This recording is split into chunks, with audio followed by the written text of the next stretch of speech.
Okay so आज का session जो है वो हमने इसलिए रखा है, जितने लोग बाद में ज्वाइन किए हैं पहले ज्वाइन किए हैं, जस्ट रिकैपिंग अप कि हमने जो कोर्स के अंदर बहुत सारी अच्छी अच्छी चीज़ें पढ़ी। इस कोर्स के अंदर जो हमारे पार्टिसिपेंट्स हैं वो सर्टिफाइड डेटा एनालिस्ट से भी मौजूद हैं, वो हमारे पार्टिसिपेंट जो है वो सर्टिफाइड डेटा इंजीनियर से भी मौजूद है और सर्टिफाइड विजुअलाइजेशन एक्सपर्ट से भी मौजूद है। तो हर एक ने डिफरेंट डिफरेंट चीज़ें पढ़ी हैं एंड आई एम श्योर कि आप लोगों ने जो अपनी complete career journey you would have loved it and आपने बहुत सारे नए स्किल्स सीखे हैं। एंड कुछ लोग जो है वो नए कोर्सेज में एनरोल करने वाले हैं जो आगे उनके करियर ट्रैक के अंदर हैं, और कुछ लोग जो है वो मैच्योर होकर अपने करियर फील्ड्स में जाने वाले हैं। काफ़ी लोग जो है वो वर्किंग पोजीशंस में मौजूद हैं अपने पास, तो they would be looking to switch their roles into that what skills they have learn, ताकि वो ऑन जॉब जो है वो के ऊपर पैशनेटली काम कर सकें। So this is the all session about. और आज का जो हमारा थीम है सेशन का वो बेसिकली ये है कि आपने जो है वो अपनी प्रेजेंस कैसे बनानी है। अब प्रेजेंस दो तरह की होती हैं आज की दुनिया में, जो है वो डिजिटल वर्ल्ड है, तो ऑब्वियसली जो है वो आपकी प्रेजेंस जो है वो डिजिटल है। तो हम एक्सप्लोर करेंगे कि आपने अपनी डिजिटल प्रेजेंस को कैसे मैनेज करना है। So you consider yourself as a brand and आपने अपने आप को मार्केट करना है, राइट। सो किसी भी प्रोडक्ट की बात करते हैं तो प्रोडक्ट जो है वो कभी भी नहीं बिक सकती अनलेस अदरवाइज के वो प्रोडक्ट कि कोई ना कोई मार्केटिंग का ना कर रहा हो और वो ये बताए कि why this product is good, what is the USP, what value it this product can add. ठीक है, क्या सब लोगों को मेरी आवाज़ आ रही है? सो अब हम ये देखेंगे कि हम अपने आप को किस तरह से मार्केट कर सकते हैं। And I am bringing a very different concept कि आपने वेबसाइट्स का एसईओ तो देखा होगा, लेकिन अपना एसईओ कौन करता है, राइट। अपनी सर्च इंजन ऑप्टिमाइजेशन आपको करने की ज़रूरत है, बिकॉज टुडे अगर कोई आपको सर्च करता है या कोई भी हंट करता है तो वो या तो वो लिंक्डइन पे सर्च कर रहा होता है या either they search on Google और either they search on any databases, right. आप डिफरेंट अगर डेटाबेसेस पे मौजूद होगे, आपकी प्रेजेंस मौजूद होगी, तो तब जाके ही आपकी विजिबिलिटी आएगी। अगर डिजिटल प्रेजेंस की बात करें तो आज की डिजिटल प्रेजेंस में जो पहले काम होता था वो किस तरह से होता था कि आप जो है वो एक आपका रिज्यूमे लिखा हुआ होता था और आप जो है वो प्रिंट करके उसको जो है पोस्टल कर रहे होते थे, और पोस्टल करने के बाद जो है वो लोग आपका देख रहे होते थे। उससे पहले किस तरह से होते थे, डायरेक्ट इंटरव्यू होते थे, और फिर जो है वो लोगों ने इवॉल्व किया और बोला पहले तो आप लिखा हुआ भिजवा दो और फिर जो है वो हम उसको देखते हैं। अगर डिजिटल प्रेजेंस की बात करें तो आपको कुछ चीज़ें ऐसी दिखेंगी कि आपका जो बायो डेटा है, मतलब किसी भी प्रोडक्ट की जैसे बायो डेटा होता है, इसी तरह आपका जो बायो डेटा होता है वो आपके ऑब्वियसली उस आपके रेज्यूमे और करिकुलम विटे से जो सीवी जिसको हम कहते हैं उससे समझ में आ रहा होता है, राइट। तो अब अगर बात करें डिजिटल प्रेजेंस की तो यहाँ पर हमें कुछ पॉइंट्स नोट करने के हैं, और वो पॉइंटर्स मैंने आपकी स्क्रीन पे आसानी के लिए आपकी याददाश्त के लिए लिख दिए हैं। मैं ये स्लाइड आपके साथ शेयर भी कर दूंगा ताकि आप जो है उसको जहन में रख के एज अ चेकलिस्ट भी काम कर सकें और अपनी चीज़ों को बिल्डअप कर सकें। ठीक है जी। तो सबसे पहले अगर हम ये बात करें कि यहाँ पर रेज्यूमे, करिकुलम विटे और कवर लेटर आ रहा है। कवर लेटर ज़रा पहले लिखा हुआ है, हाउएवर उसकी जो फिलिंग होती है या अगर मैं बात करूँ उसकी जो एसेंस होता है वो ऑब्वियसली रेज्यूमे से ही आ रहा होता है आपके। So let's we will discuss this in parallel. अब सब लोगों को जो है वो मॉड्यूल की दिख रही होगी स्क्रीन। ओके सो अगर हम इसको स्टार्ट करें तो सबसे पहले आपको ये नज़र आ रहा है कि इफेक्टिव रेज्यूमे राइटिंग, राइट। आपका जो बायोडेटा है वो ऑब्वियसली रेज्यूमे से नज़र आता है। किसी का भी जो रेज्यूमे होता है वो बताता है कि वो कौन है, इंट्रोडक्शन देता है, फिर वो बताता है कि उनके क्या स्किल्स हैं, उनकी क्या अचीवमेंट हैं, उन्होंने क्या कहाँ पे काम किया है, क्या सर्टिफिकेशंस किए हैं, and what how they would add the value into. अच्छा, ये जो how they would add the value into होता है वो ऐसी चीज़ होती है कि जिसमें बंदे को ज़रा अपने आप को प्रेजेंट करने का मौका मिलता है और एक्सप्रेस करने का मौका मिलता है how better spark they have than other candidates. तो यहाँ पे थोड़ी सी फ्री राइटिंग इन्वॉल्व होती है, एंड ऑब्वियसली ये जो फ्री राइटिंग होती है वो आपके कवर लेटर का पार्ट बनती है, राइट। तो आप कवर लेटर के अंदर परसुएट करते हो कि why I am the right candidate, and आपका जो रेज्यूमे और आपका जो कवर लेटर, आपके जो करिकुलम विटे होता है, सीवी जिसको हम कहते हैं, वो आपके जो है वो अपने क्रेडेंशियल्स को आपके यहाँ पे इन्फोर्स करते हैं। तो हम अगर सबसे पहले बात करते हैं रेज्यूमे राइटिंग की, तो यहाँ पर आपने जो है वो रेज्यूमे राइटिंग के अंदर कुछ मैंने आपको रिसोर्सेज यहाँ पे शेयर किए हैं। ऑब्वियसली ये बहुत ज़्यादा गूगल किए हुए हैं तो आपको ये काम नहीं करना पड़ेगा, मगर ये कि यहाँ पे बहुत सारे आपके लिए रेज्यूमे के जो टिप्स दिए हुए हैं तो यहाँ पर शेयर किए हुए हैं इन PDF। इंस्टेड कि अगर हम बहुत ज़्यादा इसको डिस्कस करेंगे तो ऑब्वियसली इसके लिए एक लंबा सेशन चाहिए। वी कुड सी कि अगर हमें फ्यूचर में एक रिक्वायरमेंट हो तो हम कर सकते हैं, मगर ये कि आपने अपने सबसे पहले रेज्यूमे को देखना है और रेज्यूमे के अंदर कुछ टिप्स यहाँ पे शेयर की जा रही हैं, उनको सबसे पहले आपने एडजस्ट करना है। मैं आप कुछ कुछ आपको जो है वो रीट्रेट करके बता देता हूँ।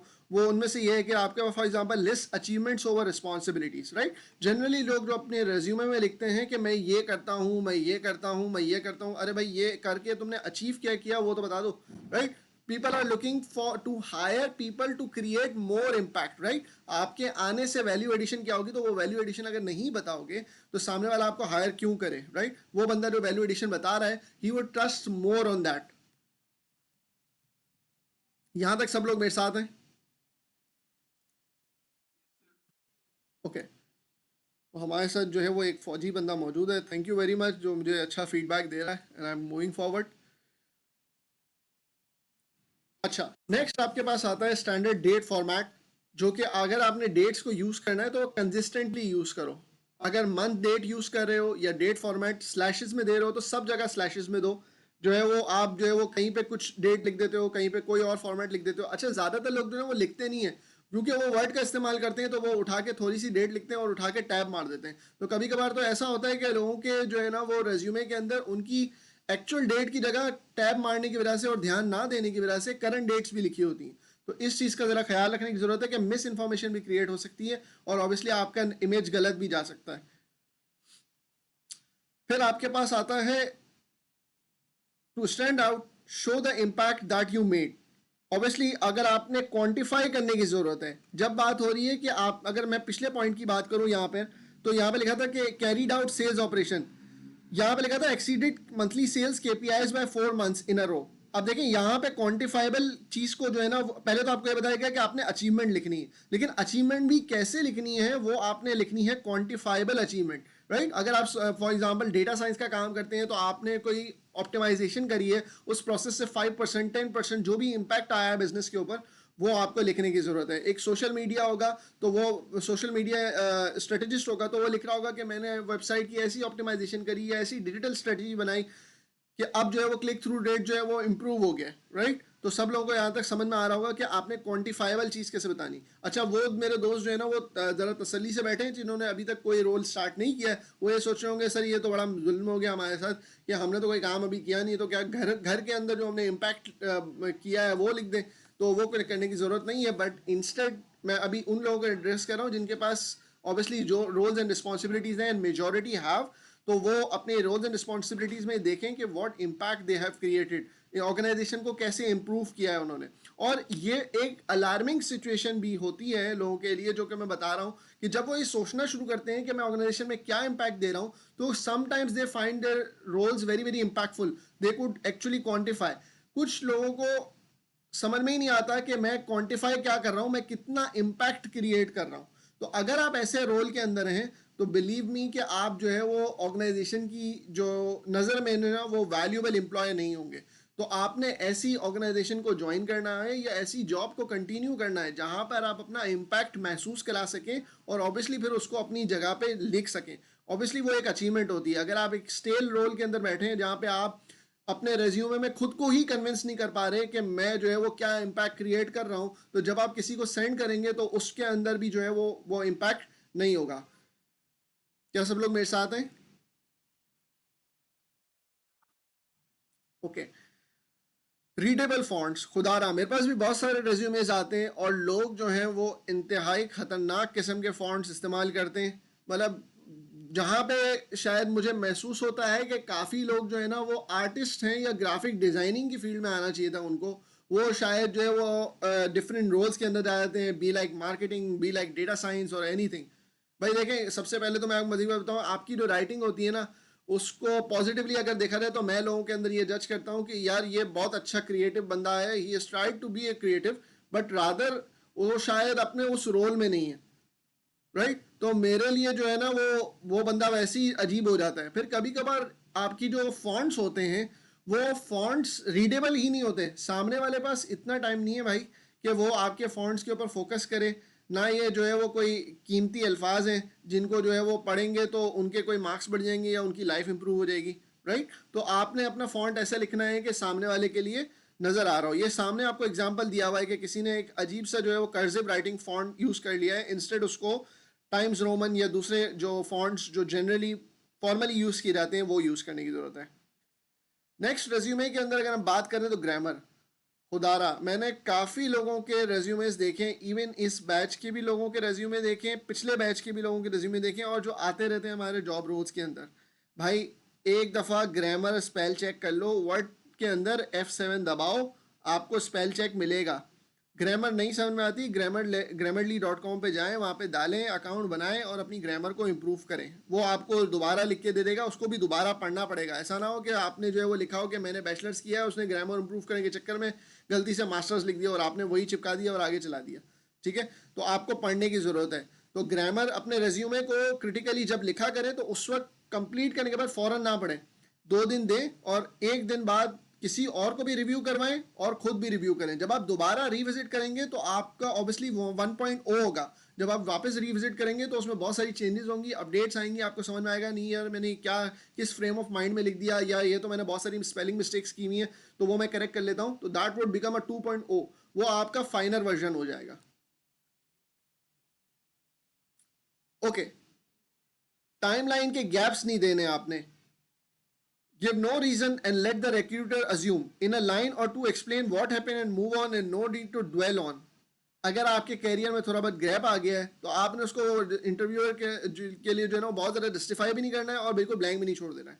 राइट, तो अगर you are doing something like, कुछ लोग तबलीग पे चले जाते हैं या कुछ लोग हिफ्स कर रहे होते हैं, उसमें भी वो इन्वॉल्व हो जाते हैं, तो 3 महीने का 2 महीने का गैप भी आ जाता है।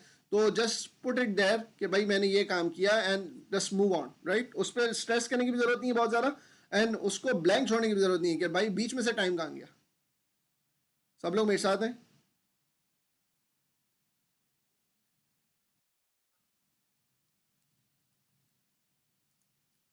बाकी हमारे दर्शक किधर है भाई?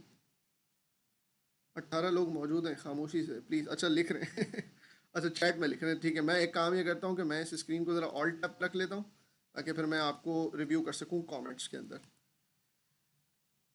Okay, personal information.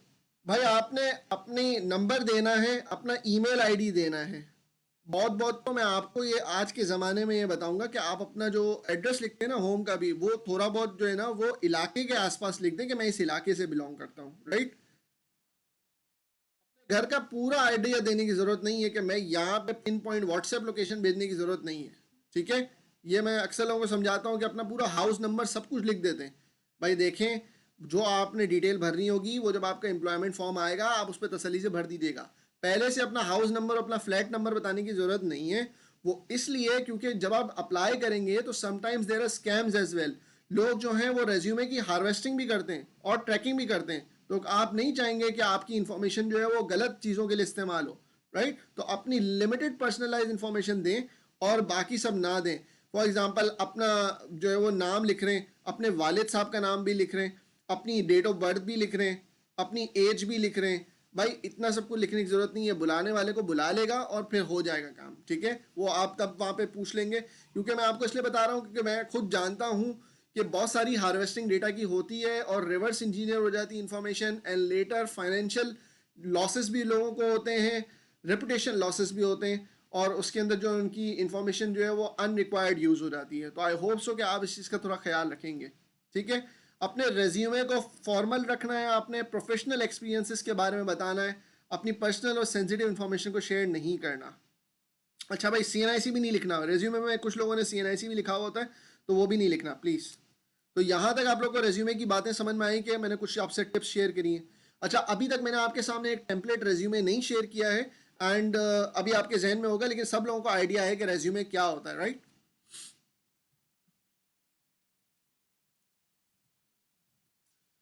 Okay. Next, मैंने कुछ ऐसी चीज़ें लिखी हैं कि जब मैं रेज्यूमे के ऊपर स्पेसिफिक्स पे आता हूँ, ठीक है, अगर रेज्यूमे के स्पेसिफिक्स पे आता हूँ तो ये नोटिस करें कि आपके पास एक रेज्यूमे गाइड दी हुई है जिसके अंदर आपको एक कंप्लीट हैंड आउट दिया गया है। मैं इसको लाइन से थोड़ा गो थ्रू करता हूँ एंड आपके लिए थोड़ा एक्सप्लेन कर देता हूँ। ठीक है, तो सबसे पहले आपका नाम आ रहा है, एड्रेस आ रहा है। अगेन एड्रेस मैंने आपको बताया कि एकदम पिन पॉइंट लिखने की ज़रूरत नहीं है, फ़ोन नंबर लिखें, अपना ईमेल एड्रेस लिखें। अच्छा, ईमेल एड्रेस, भाई खुदारा अगर आपका कोई पर्सनल पुराना ईमेल एड्रेस मौजूद है smart_boy81, तो भाई ऐसा जो है आप अपना ईमेल आईडी खुदारा जो है वो रिक्रूटर को ना भेजें, ना दें। भाई एक नया आईडी बना लें जिसको प्रोफेशनली तरीके से इस्तेमाल करें। ये सब लोगों को क्लियर आ रहा है? मैं बॉयज़ एंड गर्ल्स दोनों से बात कर रहा हूँ, क्योंकि कुछ लोगों के मेरे पास ईमेल्स आते हैं, वहाँ पे बारबी लिखा होता है, कहीं पे कुछ लिखा होता है, कभी लड़कों के आ रहे होते हैं, वहाँ पे डैशिंग आ रहा होता है। तो भाई इस तरह के ईमेल आईडीज़ जो है ना वो अच्छा इंप्रेशन नहीं क्रिएट करते, और लोग जो हैं वो उसको गलत समझते हैं।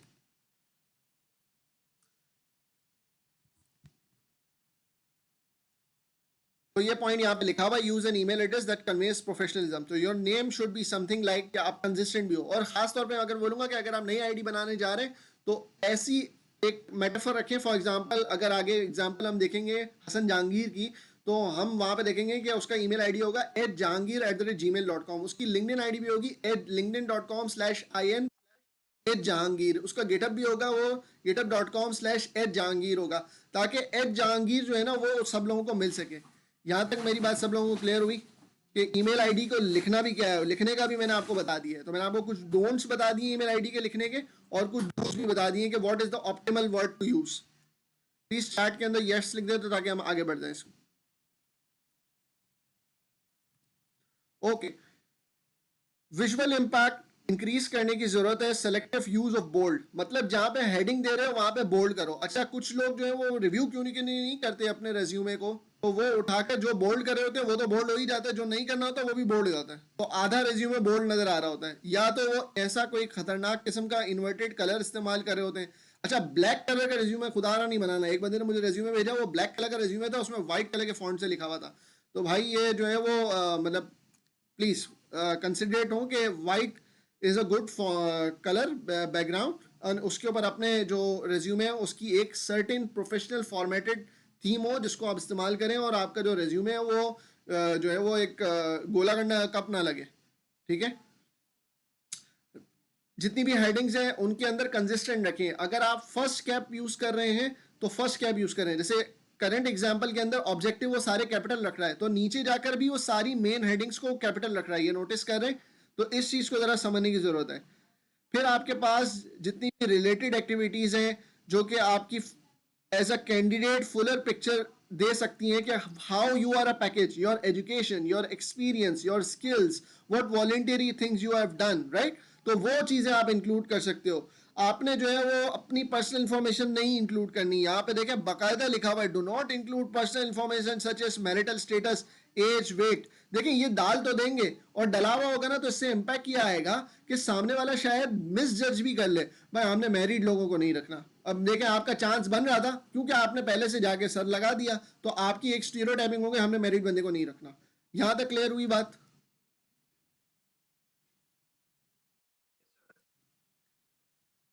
Okay, limit your resume to 1 page. अच्छा, क्योंकि इस वक्त रेज्यूमे की बात हो रही है तो मैं आपको पहले ये बता दूं कि रेज्यूमे जो होता है ना वो शॉर्ट वर्जन होता है, शॉर्ट एंड स्वीट वर्जन। ठीक है, तो शॉर्ट एंड स्वीट वर्जन क्या होता है, 1 पेजर होता है मैक्सिमम जो है वो क्या कह लें कि 2 पेज का भी नहीं है। अगर मैं इनकरेज करूंगा, देखें एक पेज पे फोकस करें, इंसान वो चीज कर सकता है कि अगर उसको दिया गया हो ना एक पेज में ही लिखना है, तो वो ऑटोमेटिकली खुद ही जो है ना वो फालतू चीजें जो है वो हटा देगा, और जो काम की चीजें वो डाल देगा। अगर आपको बोला जाए एक पेज के अंदर जो है अपनी प्रोडक्ट को पिच करो, तो you would be able to do. अगर आपको 2 पेज दिए जाएंगे तो वो भी कम पड़ जाएंगे, राइट। तो ऑब्वियसली हमारा जो ताल्लुक है वो बी कॉपी वाले बैकग्राउंड से, और हम माशाल्लाह बी कॉपी सी कॉपी जो है वो एग्जाम्स के अंदर भरे बगैर हमें चैन नहीं आता। लेकिन जो है वो रेज्यूमे जो होता है ना वो 1 पेज का होता है। तो यहाँ से यहाँ तक सब लोग मेरे साथ 1 पेज के ऊपर हैं?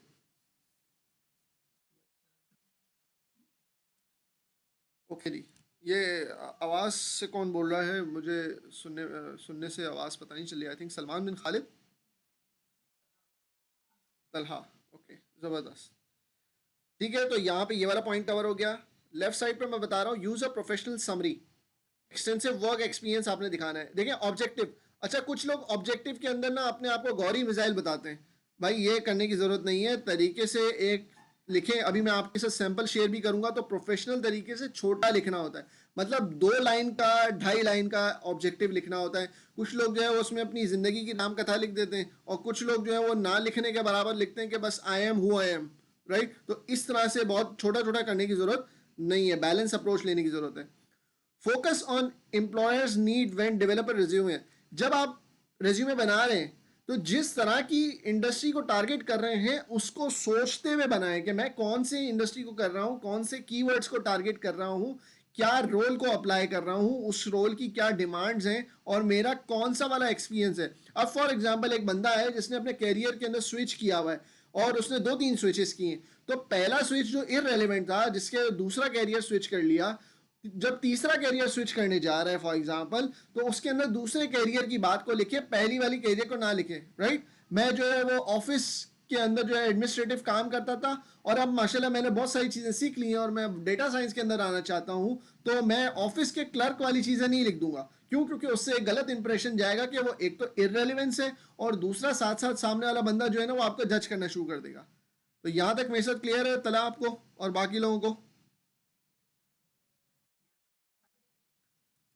बाकी लोग भी प्लीज मुझे फीडबैक दे दें। सेशन बोरिंग तो नहीं हो रहा? सब लोगों को समझ में आ रहा है? यस सर, अच्छा है माशाल्लाह सर अभी तक तो। Okay, so demonstrate the relevant skills and experience in the session. Active verbs use करना है, ठीक है। अच्छा, कुछ लोग जो है वो लिख रहे होते हैं अपनी रिस्पॉन्सिबिलिटीज डिस्क्राइब करते हुए, कुछ रेज्यूमे के अंदर लोग लिख देते हैं I do this, I do this, I do फला। ओ भाई, आपका जो आई है वो इम्प्लाइड है, तो आप डायरेक्ट लिखें कि managing a team of 40 people. I am managing a team of 40 people sound अजीब सा, राइट। तो इस चीज को जरा समझने की जरूरत है। स्पेल चेक, अगेन, इसको पता नहीं मैं बोल्ड कर दूं, हेडिंग बना दूं। कितने लोगों ने मेरे पास रेज्यूमे भेजे हैं, एक से एक अच्छे अच्छे प्रोफेशनल्स भी जो है ना वो स्पेल चेक नहीं करते। भाई क्यों नहीं करते? अपनी एक चेकलिस्ट बना लें कि स्पेल चेक किए बगैर मैंने उसको पीडीएफ में कन्वर्ट करना ही नहीं है। और रेज्यूमे, जैसे मैंने आपको बताया, करिकुलम विटे जो होता है वो 2 से 3 पेज पे जा सकता है based on what are your experience, क्योंकि वो कंप्लीट आपकी एक्सपीरियंस प्रोफाइल होती है। लेकिन रेज्यूमे जो है वो 1 पेज होता है, तो लिमिट टू 1 पेज। इसके अलावा भी बहुत सारी यहाँ पे चीज़ें लिखी हुई हैं। A4 साइज है, फॉन्ट क्या इस्तेमाल करना है, बहुत सारी चीज़ें लिखी हुई हैं, वो यहाँ पे दी हुई हैं। तो आई एम श्योर कि आप जब इसको पढ़ोगे तो अब आपको समझ में आएगा कि जो आप भेज रहे हो वो किस तरह से भेज रहे हो, ठीक है। आजकल जो है वो जनरली आपके रेज्यूमेज जो हैं वो अपलोड होते हैं वर्क डे वगैरह के अकाउंट्स के ऊपर, और फिर उसके बाद वो खुद ही पार्सिंग कर लेता है उसमें से, और फिर आपको बोलता है कि जो जो गलत गलत मैंने सीख लिया वो ज़रा सही कर दो, ठीक है। तो अपने रेज्यूमे को जो स्ट्रक्चर करोगे वो बिल्कुल अगड़म शगड़म नहीं करना है, एक स्टैंडर्ड प्रोसेस फॉलो करो, स्टैंडर्ड हेडिंग्स फॉलो करो, ताकि वो जो है वो सिस्टम रीड कर सके। यहाँ तक सब लोगों को क्लियर है? तो ये प्लीज़, ये आप लोगों ने डाउनलोड करना शुरू कर दिए है ना सारे रिसोर्सेज? आफ्टर सेशन कर सकते हैं ना डाउनलोड वगैरह, क्योंकि मैं जी पेपर कर रहा हूँ। हैं?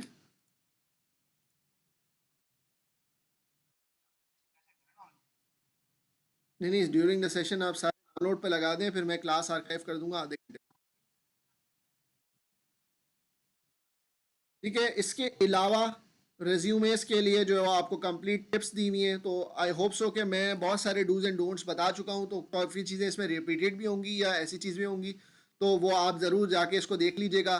इनफैक्ट यहाँ पे अगर आप लीडरशिप की बात, एक कुछ एग्जांपल्स बड़ी अच्छी दी हुई है, मुझे I like this very much. तो इसमें आप है कि अगर आपने लीडरशिप डेमोस्ट्रेट की है, तो अक्सर जगह पे ऐसा होता है कि लफ्ज़ लिख रहे होते हैं, तो लफ्ज़ लिखते लिखते लफ्ज़ ही खत्म हो जाते हैं, तो हम एक ही लफ्ज़ को रिपीट कर रहे होते हैं। तो यहाँ पर कुछ आपको वोकेबलरी दी गई है कि लीडरशिप अगर आपने डेमोस्ट्रेट करनी है तो how you can tell them, for example I accomplish this, I have achieve this. तो ये चीज़ें अच्छी लगती है। अगर मैं बार बार लिखता हूँ I have accomplish 7%, I have accomplish 8%, तो ये रिडंडेंट लग रहा होता है। क्या सब लोगों को ये बात क्लियर हुई?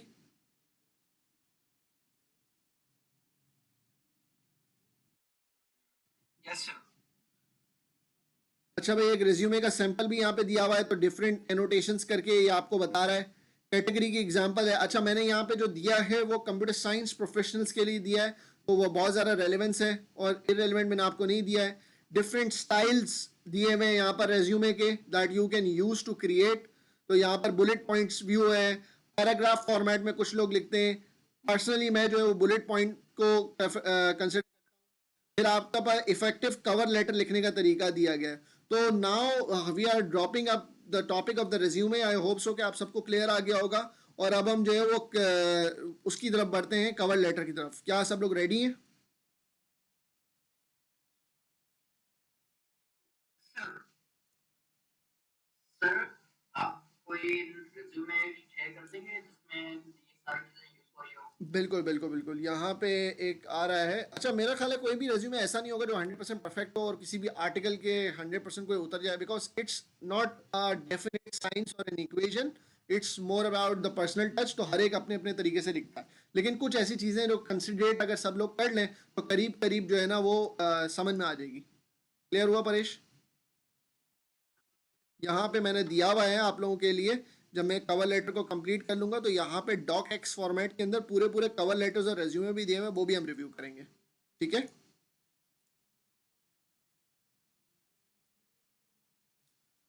ओके जी। तो सब लोग कवर लेटर के लिए तैयार हैं? मैं जरा चैट देख लूँ। ओके, सब लोग हैं। सो कवर लेटर क्या होता है भाई? देखा, कवर लेटर मैंने आपको पहले भी बताया कि वो आपको अपने आप को एक्सप्रेस करने के लिए होता है। एंड अक्सर लोगों के लिए सवाल ये होता है, सर वो एक सवाल आता है कि क्या मैं रेज्यूमे जो है वो सबके लिए टेलर करता रहूं? मतलब अगर मैं लव फॉर डेटा में अप्लाई कर रहा हूँ या मैं जो है वो एक्सेंचर में अप्लाई कर रहा हूँ तो हर रोल के लिए मैं अपनी रेज्यूमे को चेंज करता रहूँ? नहीं भाई, इतनी मेहनत करने की ज़रूरत नहीं है। एक दफ़ा रेज्यूमे पे मेहनत करें एंड पीरियडिकली उसको रिव्यू करें, अपडेट करें, अपने कीवर्ड्स को अपडेट करें, ये सब चीज़ें करें वो अपनी जगह पे। ऐसा नहीं कि उसको स्टेल छोड़ दें। मगर ये कि जहाँ पे हर रोल का पर्सनलाइजेशन टच देना है वो कवर लेटर को यूज़ करें। तो ये समझ में आ रहा है कि कवर लेटर एग्जिस्ट क्यों करता है and why it is important. और अगर अब तक आप नहीं लिखते आए हैं और अगर आपको नाकामी तो नहीं कहूँगा, हम जो है वो ऐसी बात नहीं करते, लेकिन अब तक आपको जो है वो सुनने में नहीं आ रहा अपने रेज्यूमे के बारे में फीडबैक कि भाई मैंने भेजा था, कुछ तो बताओ कि क्या हुआ। तो वो उसकी शायद वजह ये है कि they were you were unable to express. आप वहाँ पे ब्लैंक थे। समझे कि आप जो है वो वर्चुअली वहाँ पे गए और आपने कुछ नहीं बोला, तो आप जो है वो आपको किसी ने हायर ही नहीं किया। तो ऐसे ही समझ लेंगे। कवर लेटर ना हो तो इसका मतलब कि आपकी आवाज़ ही नहीं, आप गूंगे। सब लोगों को क्लियर है कि कवर लेटर क्यों एग्जिस्ट करता है? सर एक चीज पूछी थी। जी पूछिए। जैसे मैंने एक चीज सुनी थी एकेडमिक राइटिंग या professional academic writing professional teaching के साथ वो बता रहे थे कि ना जब भी कवर लेटर लिखे ना तो उसके अंदर पर्सनल टच और प्लस मार्केटिंग का टच जरूरी है। तो मेरी उनसे बात आधी अधूरी रह गई थी इस चीज पे कि मार्केटिंग का टच आप किस तरीके से देंगे, क्योंकि वही सेम चीजें हम डिफरेंट जो कर रहे होते हैं वो हम अपने सीवी में भी कर रहे होते हैं। देखिए भाई, आपका सीवी जो है ना वो बाद में पढ़ा जाता है और आपका कवर लेटर ना वो पहले आता है। ठीक है, जनरली लोग जो है वो अपने कवर लेटर को एक अलग फॉर्मेट में भी डालते हैं और अपना कवर लेटर जो है वो जनरली लोग ईमेल में भी छाप देते हैं। ठीक है, तो आपकी पहले ईमेल पढ़ी जाएगी और फिर आपका जो है रेज्यूमे का सीवी जो भी आपने भेजा है वो पढ़ा जाएगा। तो सबसे पहले तो ये इफेक्टिव एक आंसर है। दूसरा ये कि आपके सर ने बिल्कुल ठीक कहा कि उसके अंदर एक पर्सनल टच होना चाहिए। तो आप उसके अंदर हमेशा कन्विंस करने के मोड में होते हो कि why you are relevant to this role and why you are applying to this, right. और फिर मार्केटिंग का टच आता है, जो फॉर एग्जांपल फर्स्ट पैराग्राफ के अंदर लिखा है। ये देख रहे हो, फर्स्ट पैराग्राफ यही बता रहा है कि why are you writing, name the position and type. तो यहाँ पे पर्सनलाइजेशन कर रहे होगे आप कंप्लीटली कि भाई मैं इस रोल के लिए अप्लाई कर रहा हूँ, मैं ये कर रहा हूँ। जब आप ये लिखते हो ना, इतनी मेहनत करते हो, तो सामने वाले को एहसास होता है कि भाई ये बंदे इतनी मेहनत कर रहा है, जब अपना कवर लेटर लिख के मुझे दे रहा है पर्सनलाइज टच के अंदर, तो he is very very interested. पर देखिए, मार्केट बहुत फियर्स कंपटीशन के अंदर है। There are million of people applying for the same role, right. तो how they would segregate a person who is very keen and interested? तो ये वो सारे क्या कहते हैं, उनके दिमाग का जो एल्गोरिथम है ना वो इस तरह के फीचर्स पढ़ता है। तो यहाँ तक क्लियर हुआ तला? अब हम इस चीज़ को डिस्कस करते हैं। यहाँ पे दिया हुआ है कि ओपनिंग पैराग्राफ में क्या लिखेंगे कवर लेटर में। तो आपने शुरू में तो डेट ऑफ द लेटर तो ऑब्वियसली ये जब प्रिंट करेंगे तो वो नहीं डालेंगे, लेकिन अपना यहाँ पे ये सब चीज़ें स्किप करते हुए अगर ईमेल में लिख रहे हैं तो आप डियर से स्टार्ट कर देंगे या रिस्पेक्टेड करके स्टार्ट करेंगे। ऑब्वियसली मैं जनरली रिस्पेक्टेड यूज़ करता हूँ ताकि सामने वाला जो है वो पहले से ही थोड़ा सा फ्लैट हो जाए, राइट। तो आपने जितना उसको अच्छा फील कराएंगे, जितने अच्छे मूड में वो पढ़ेगा, मोजिज़ सारिफ जितना आप उसको कहेंगे, तो आप जो है वो यूफोन की सब्सक्रिप्शन भी ले लेते हैं तो ईमेल की जो है वो कोई क्या ही बात होगी। क्या सब लोग मेरे साथ हैं यहाँ पे? Okay.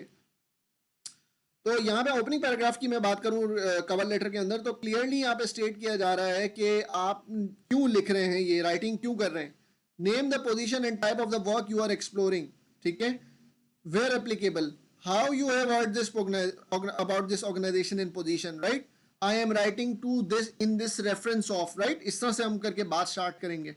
A summary statement may work here as well. 3 reasons you should be good fit, right. अभी इस चीज को अभी हम फिलवक के लिए इग्नोर करते हैं और मिडिल पैराग्राफ पे बात करते हैं. Middle paragraph is something where जो तला बात कर रहे थे कि मार्केटिंग का टच आता है कि explain why are you interested in this employer, just think yourself like a product. और आप बताओ कि भाई मैं जो है वो ऑलपर्स का दूध का डब्बा हूँ, राइट. तो मेरे अंदर क्या खुसूसियात हैं, भाई मैं खुले दूध से बेहतर हूँ, मैं जो है वो प्रिजर्व किया रह सकता हूँ, मेरी एक सर्टेन एक्सपायरी है, मेरा टेस्ट बहुत अच्छा है, मेरे अंदर एडिड विटामिन हैं. तो भाई ये कहाँ बताओगे, अब आप अपने बारे में कैसे बताओगे. ये क्लियर हो रही है बात. तो वो अपने बारे में जो बताना है ना और अपनी मार्केटिंग करनी है वो मिडिल पैराग्राफ में करोगे, लेकिन उसके अंदर अपना रिज्यूमे छाप नहीं देना है. उसके अंदर अपनी जो एबिलिटी को समराइज करना है इन अ पैराग्राफ फॉर्म. तो कवर लेटर में बुलेट्स नहीं होंगे, ठीक है, पैराग्राफ फॉर्म में ही होगा लेकिन. ठीक है. फिर क्लोजिंग पैराग्राफ की बात करते हैं. एक मिनट ठहरे. फिर हम क्लोजिंग पैराग्राफ पे आएंगे और फिर हम बताएंगे कि I am really excited to go into this position. अपना एंथुसियाज्म शो करने की जरूरत है और एडवांस में थैंकफुल होने की जरूरत है. The more you get humble the more is likely you are being called, right. लोग पसंद होते हैं, उनसे मिलना पसंद होता है. तो मैं तो अक्सर लोगों को ये भी देखा है कि शायद उनको बुलाया इसलिए भी जाता है कि यार इतना अच्छा उसने कवर लिखा है, यार इतने अच्छे तरीके से उसने अपनी अंग्रेजी को प्रेजेंट किया है कि यार उसको बुलाते हैं. Let's see, let's give him.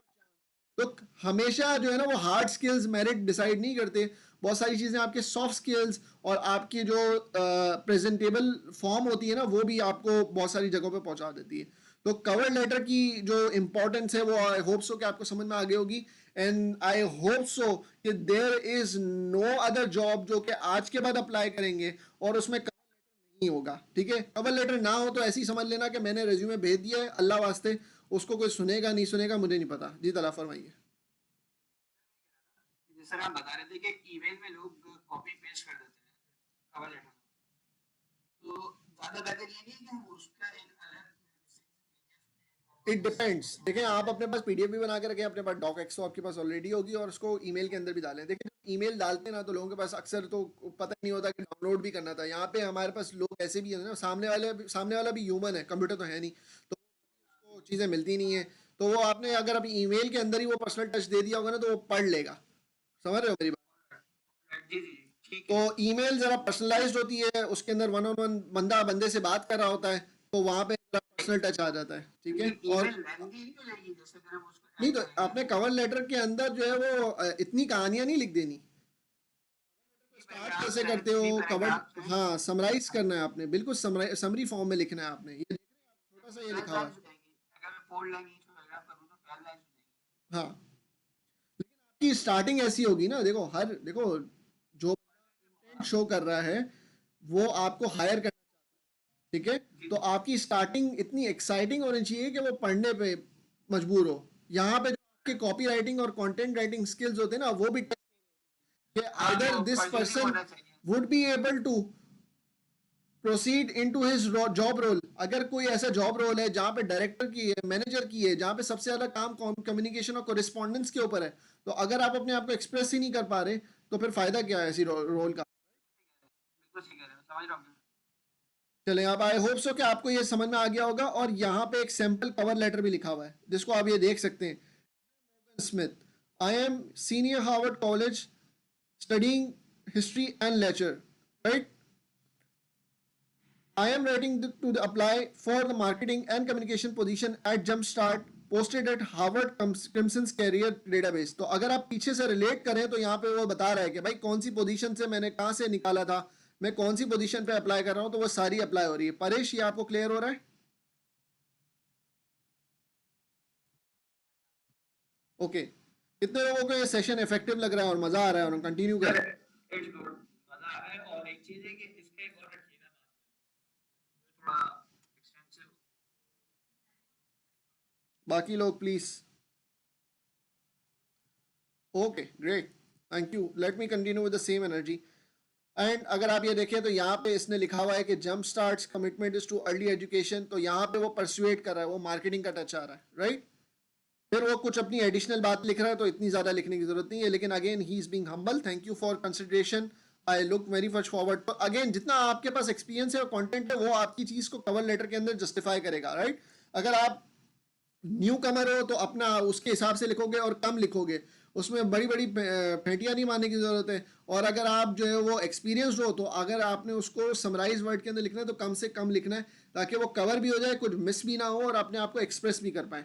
It's a once opportunity to talk with the hiring person, तो कवर लेटर को ऐसे समझें, ठीक है। तो आई होप सो कि आपको कवर लेटर भी समझ में आया होगा। और यहाँ कवर लेटर के और गाइड्स भी दी हुई हैं आपको कि आपने इंपॉर्टेंट किस तरह से कौन कवर लेटर कैसे लिखा जाता है, पैराग्राफ 1 में क्या होता है, पैराग्राफ 2 में क्या होता है, 3 में क्या होता है, 4 में कंक्लूजन होता है। तो डिफरेंट डिफरेंट है और यहाँ पे आपको पूरे पूरे ये टेम्पलेट्स भी दिए गए हैं। तो यहाँ से कॉपी करें, अपने हिसाब से इसको मॉडिफाई करें अपने जॉब रोल के हिसाब से, और फिर आप इसको तसल्ली से यूज़ भी कर सकते हैं। यहाँ पे कवर लेटर के लिए जो है वो एक कवर लेटर की जगह आई थिंक रिज्यूमे का है, ये मिक्स एंड मैच है। So that is something, resume आपने किस तरह से लिखना है, किस तरह से अपने जो है वो टेम्पलेट्स को प्रेजेंट करना है, कौन से एक्शन वर्ब्स को यूज़ करना है, तो that is something relevantly ask. और बहुत सारे क्वेश्चंस आपके दिमाग में आएंगे कि भाई मैं मल्टीपल सेंटेंस में बुलेट पॉइंट एक यूज़ कर लूँ, एक्सपीरियंस कैसे दिखाऊँ, और मैंने कौन सा अपना इनिशियल यूज़ करना है, मैंने अपना जो है वो ईमेल कौन सा यूज़ करना है, मैंने अगर कोई स्कॉलरशिप हासिल की थी तो वो लिखना ज़रूरी है कि नहीं, मेरी जीपीए मुझे लिखनी चाहिए कि नहीं लिखनी चाहिए। देख रहे हो आप, ये नोटिस करो, we recommend you to include the higher GPA only 3 और हायर, यू कैन यूज 1 और 2 डेसिमल प्लेसेस। आई थिंक मेरे हिसाब से तो 1 डेसिमल प्लेसेस होना चाहिए। Only include overall GPA, not a major GPA, right. Overall GPA की बात हो रही है। तो और वो भी 3 से ज़्यादा की हो, उससे नीचे हो तो फिर अगर इंक्लूड कर दोगे फिर आप जज किए जाओगे, यार इसकी तो इतनी कम है, तो ये चीज़ें लिखने की ज़रूरत नहीं है। यहाँ पे कुछ टेम्पलेट भी दिया हुआ है जिसके अंदर से मैं एक आपको छोटा सा एग्जांपल यहाँ पे आपको दिखा रहा हूँ, जो कि बहुत ज़्यादा पर्सनलाइज्ड है इस वक्त as a data science professional. तो अगर हम आगे बात भी करेंगे कि रेज्यूमे और कवर लेटर से निकल के ये प्रोफाइल कहाँ से बनेगी, ईमेल की तो हम बात कर चुके हैं, सेल नंबर जो आपको माशाल्लाह खुद ही आप सबके पास है, और अपनी पोर्टफोलियो कैसे बनाएंगे आगे हम डिस्कस करेंगे। लेकिन ये कि कवर लेटर के अंदर अगर हम ये नोटिस करें तो यहाँ पर ये कंप्लीटली आ रहा है, ये देख रहे हैं, नोटिस कर रहे हैं, यहाँ पे पूरा डेटा साइंस का यहाँ पे कवर लेटर लिखा हुआ है और अपना मैनेजर लिखा हुआ है, ठीक है। और साथ में एनक्लोज रेज्यूमे भी लिखा हुआ है, और रेज्यूमे यहाँ से शुरू हो रहा है। यहाँ पे डेटा साइंस प्रोफेशनल का यहाँ पे कंप्लीटली वो चीज़ रिपीट हो रही है क्योंकि वो हेडर के अंदर दी हुई है। और यहाँ पर रेज्यूमे आ रहा है, आपके ऑब्जेक्टिव आ रहा है, देख रहे हैं ऑब्जेक्टिव कैसे समराइज कर रहा है कि टोटल एक्सपीरियंस कितना है। उसके बाद आपने जो भी अपनी डिग्रीज हासिल की हैं वो यहाँ पर आ रही हैं। फिर उसके बाद कोर्सेरा की जो भी सर्टिफिकेशंस ली हैं, अगर आपने कराची है ऐसे सर्टिफिकेशंस की हैं तो यहाँ पे एक एग्जांपल यहाँ पे आ रही है। ऑब्वियसली सर्टिफिकेशन का नाम जो है वो दूसरा कुछ लिखा हुआ है, लेकिन इट्स अ टेम्पलेट, तो you can obviously adopt it. फिर आपके कॉम्पिटेंसीज आती हैं कि आपके पास क्या क्या आपको आता है। रिज्यूमे के अंदर की प्रोजेक्ट्स आपने कौन कौन से काम किए, क्या तीर मारा है आपने, और जो जितने भी आपने तीर मारे हैं उनको आपने क्वान्टिफाइबल नंबर्स के अंदर यहाँ पे देना है, ये नोटिस कर रहे हैं। और फिर उसके बाद अगर आपने इनिशिएटिव लिया है तो वो कर दें। अब यहाँ तक ये बात जो है ना वो ये एक पेज जो है ना वो फीचर पेज है कि वाई मी, राइट, मैंने ऐसा क्या किया है, राइट। यहाँ पे दिखा रहा है कि मेरी क्या क्वालिफिकेशन और एजुकेशन है, पढ़ाई लिखाई क्या है, और फिर बात होती है बताओ अपना एक्सपीरियंस क्या है। देख रहे हैं फ्लो फ्लो नजर आ रहा है, तो एक्सपीरियंस आपका यहाँ पे कंप्लीटली आ रहा है। ये यहाँ तक सबको क्लियर है, तो ये चाहें तो ये डॉक एक्स फॉर्मेट के अंदर मौजूद है, इसको डाउनलोड करके आप मॉडिफाई कर सकते हैं अपने हिसाब से।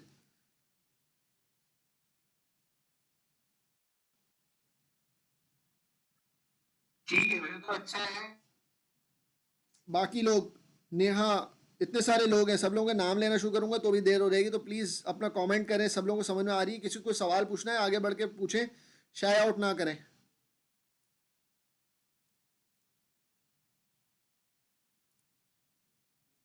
थैंक यू जी। एक सेकेंड, एक सेकेंड, पहले कोई एक बंदा स्टार्ट कर ले, आई थिंक नेहा, नेहा आपकी आवाज़ थी। जी जी जी जी पूछे। I was just going to say कि I am trying to apply for international jobs and other things also. These tips are very handy for me, so thank you so much. Most welcome. Okay, so हाँ परेश, आप पूछ रहे थे, पूछना चाहे तो पूछ सकता है। सर जो डैशबोर्ड होते हैं, जो बिजनेस इंटेलिजेंस में डैशबोर्ड ही बनाते हैं, जी तो सारे डैशबोर्ड तो नहीं शो करते उसमें रिज्यूम पे इतनी नहीं नहीं, रेज्यूमे पे डालने की ज़रूरत नहीं है। देखिए वो आपके पोर्टफोलियो का पार्ट होगा, ठीक है। तो आप अपने पोर्टफोलियो का लिंक देंगे, जैसे फॉर एग्जांपल यहाँ पे दिया हुआ है, यहाँ पे नोटिस करें ये पोर्टफोलियो का लिंक दिया हुआ है। तो जब आप इसको खोलेंगे तो ये हसन जहांगीर का पोर्टफोलियो खुल जाएगा। मैं आपको एक एग्जांपल दिखा देता हूँ जस्ट फॉर द सेक के इस वक्त ऑब्वियसली मैंने डिस्कस अभी नहीं करना था, बाद में करना था, लेकिन मैं आपको सिर्फ ये दिखा देता हूँ। ये नोटिस कर रहे हैं,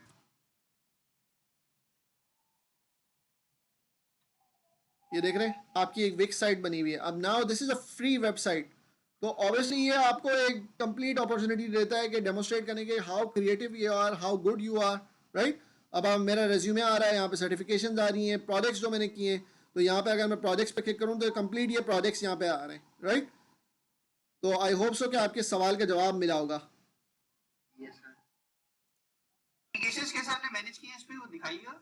सॉरी, एप्लीकेशंस कैसे मैनेज किए आपने इस पे। वो पोर्टफोलियो पे आते हैं तो हम डिस्कस करते हैं। अभी हम वो वाली चीज़ कर रहे हैं, मैं सिर्फ एक सवाल को कंप्लीट कर रहा था। तो यहाँ पे कंप्लीट आपको जो है वो टेम्पलेट्स दिए हुए। जी जी जी पूछे कौन। मैसम, आप थोड़ी सी देर नमाज के लिए ब्रेक दे सकते हैं? बिल्कुल, आई थिंक 5 मिनट का ब्रेक ले लेते हैं एंड फिर उसको इफेक्टिवली स्टार्ट कर लेते हैं। क्या सब लोग रेडी हैं हमारे साथ? नमाज पढ़ के आ रहा हूँ मैं भी। ठीक है, चलो 5 मिनट का ब्रेक लेते हैं। Thank you.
चलो भाई रिज्यूम करें, सब लोग आ गए।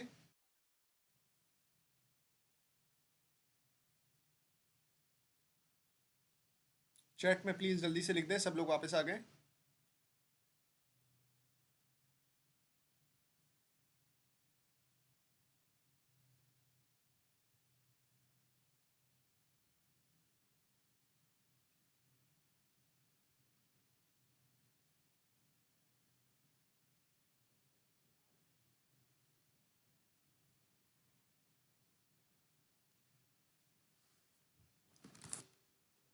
ओके जी।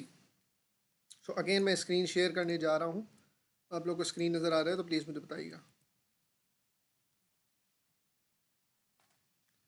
नज़र आ रही है सब लोगों को स्क्रीन? ओके जी। सो अभी अगर हम सेशन को देखें तो हम अब तक जो है वो कवर लेटर डिस्कस कर चुके हैं, रिज्यूमे डिस्कस कर चुके हैं, और करिकुलम बिटे ऑब्वियसली उसी में से निकलेगा, तो उसको खास डिस्कस करने की कोई अभी ज़रूरत नहीं समझी हमने। तो ये दो मॉड्यूल्स आपके पास आ रहे हैं जिसको हम कवर कर चुके हैं।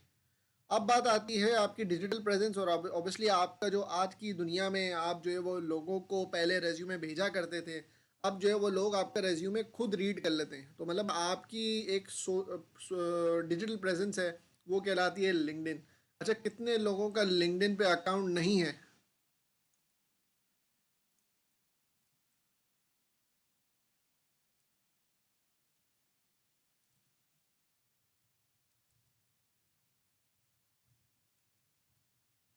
कितने लोगों का लिंक्डइन पे अकाउंट नहीं है वो बता दें। नो लिख दें जल्दी से। इसका मतलब सब लोगों का है। ठीक है, और लास्ट कब अपडेट किया था प्लीज़ जल्दी बताएं। also. चैट में लिखें प्लीज़।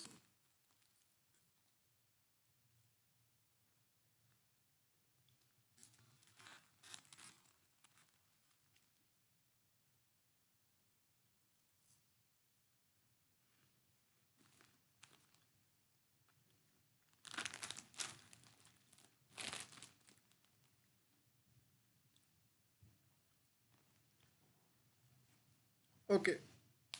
तो भाइयों, जिन्होंने काफ़ी अरसे से जो है अपने लिंक्डइन के ऊपर मट्टी साफ़ नहीं किया, वो प्लीज़ ज़रूर करें, और इस सेशन के बाद तो ज़रूर करिएगा। अपडेट रखा करें ताकि जो है वो जब आपकी अपडेट्स होती हैं तो अपडेट्स आपके पूरे जितने भी कनेक्शंस होते हैं उन सबको जाती है। और एक ऑप्शन होता है कि mark update for my all connections, तो वो जो है बेसिकली आपकी एक प्रमोशन कर रहा होता है। ठीक है, तो लिंक्डइन प्रोफाइल की बात करते हैं। लिंक्डइन प्रोफाइल जो है वो यहाँ पे अगर मैं बात करूँ, ये लिंक्डइन कहलाता है। ठीक है, ये एक ऐसा प्लेटफॉर्म है जहाँ पर आपको जॉब्स भी अवेलेबल हो जाती हैं, आपकी प्रोफाइल भी बन रही होती हैं। तो यहाँ पर मैं अपनी प्रोफाइल फिल वक्त के लिए खोल लेता हूँ ताकि आप फिर मैं आपको इजीली एक्सप्लेन कर सकूँ।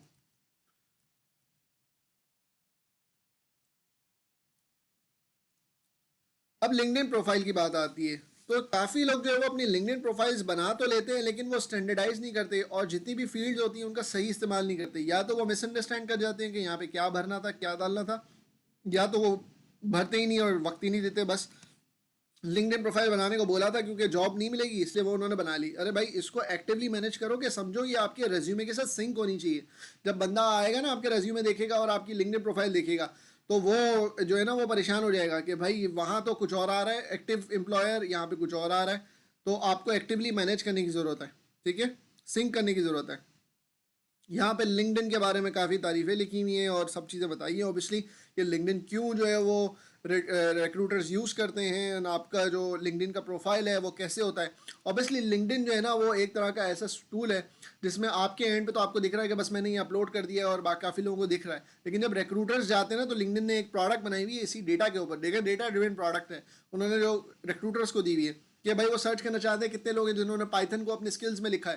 तो अगर आपने स्किल्स मार्क ही नहीं किए तो आपने आना ही नहीं। ठीक है, आपके पास जो है ना वो आपका जब भी सर्च होता है ना आपका नाम, तो आपके पास आता है you appeared in 150 searches last week, you appeared in 20 searches last week, right. तो इस तरह का जो अपेयरेंस है ना वो आपका रिड्यूस हो जाएगा अगर आप लिंक्डइन को सही इफेक्टिवली इस्तेमाल नहीं कर सकेंगे। सब लोग मेरे साथ हैं? समझ में आ रही है कि मैं किस कॉन्टेक्स्ट में बात कर रहा हूँ?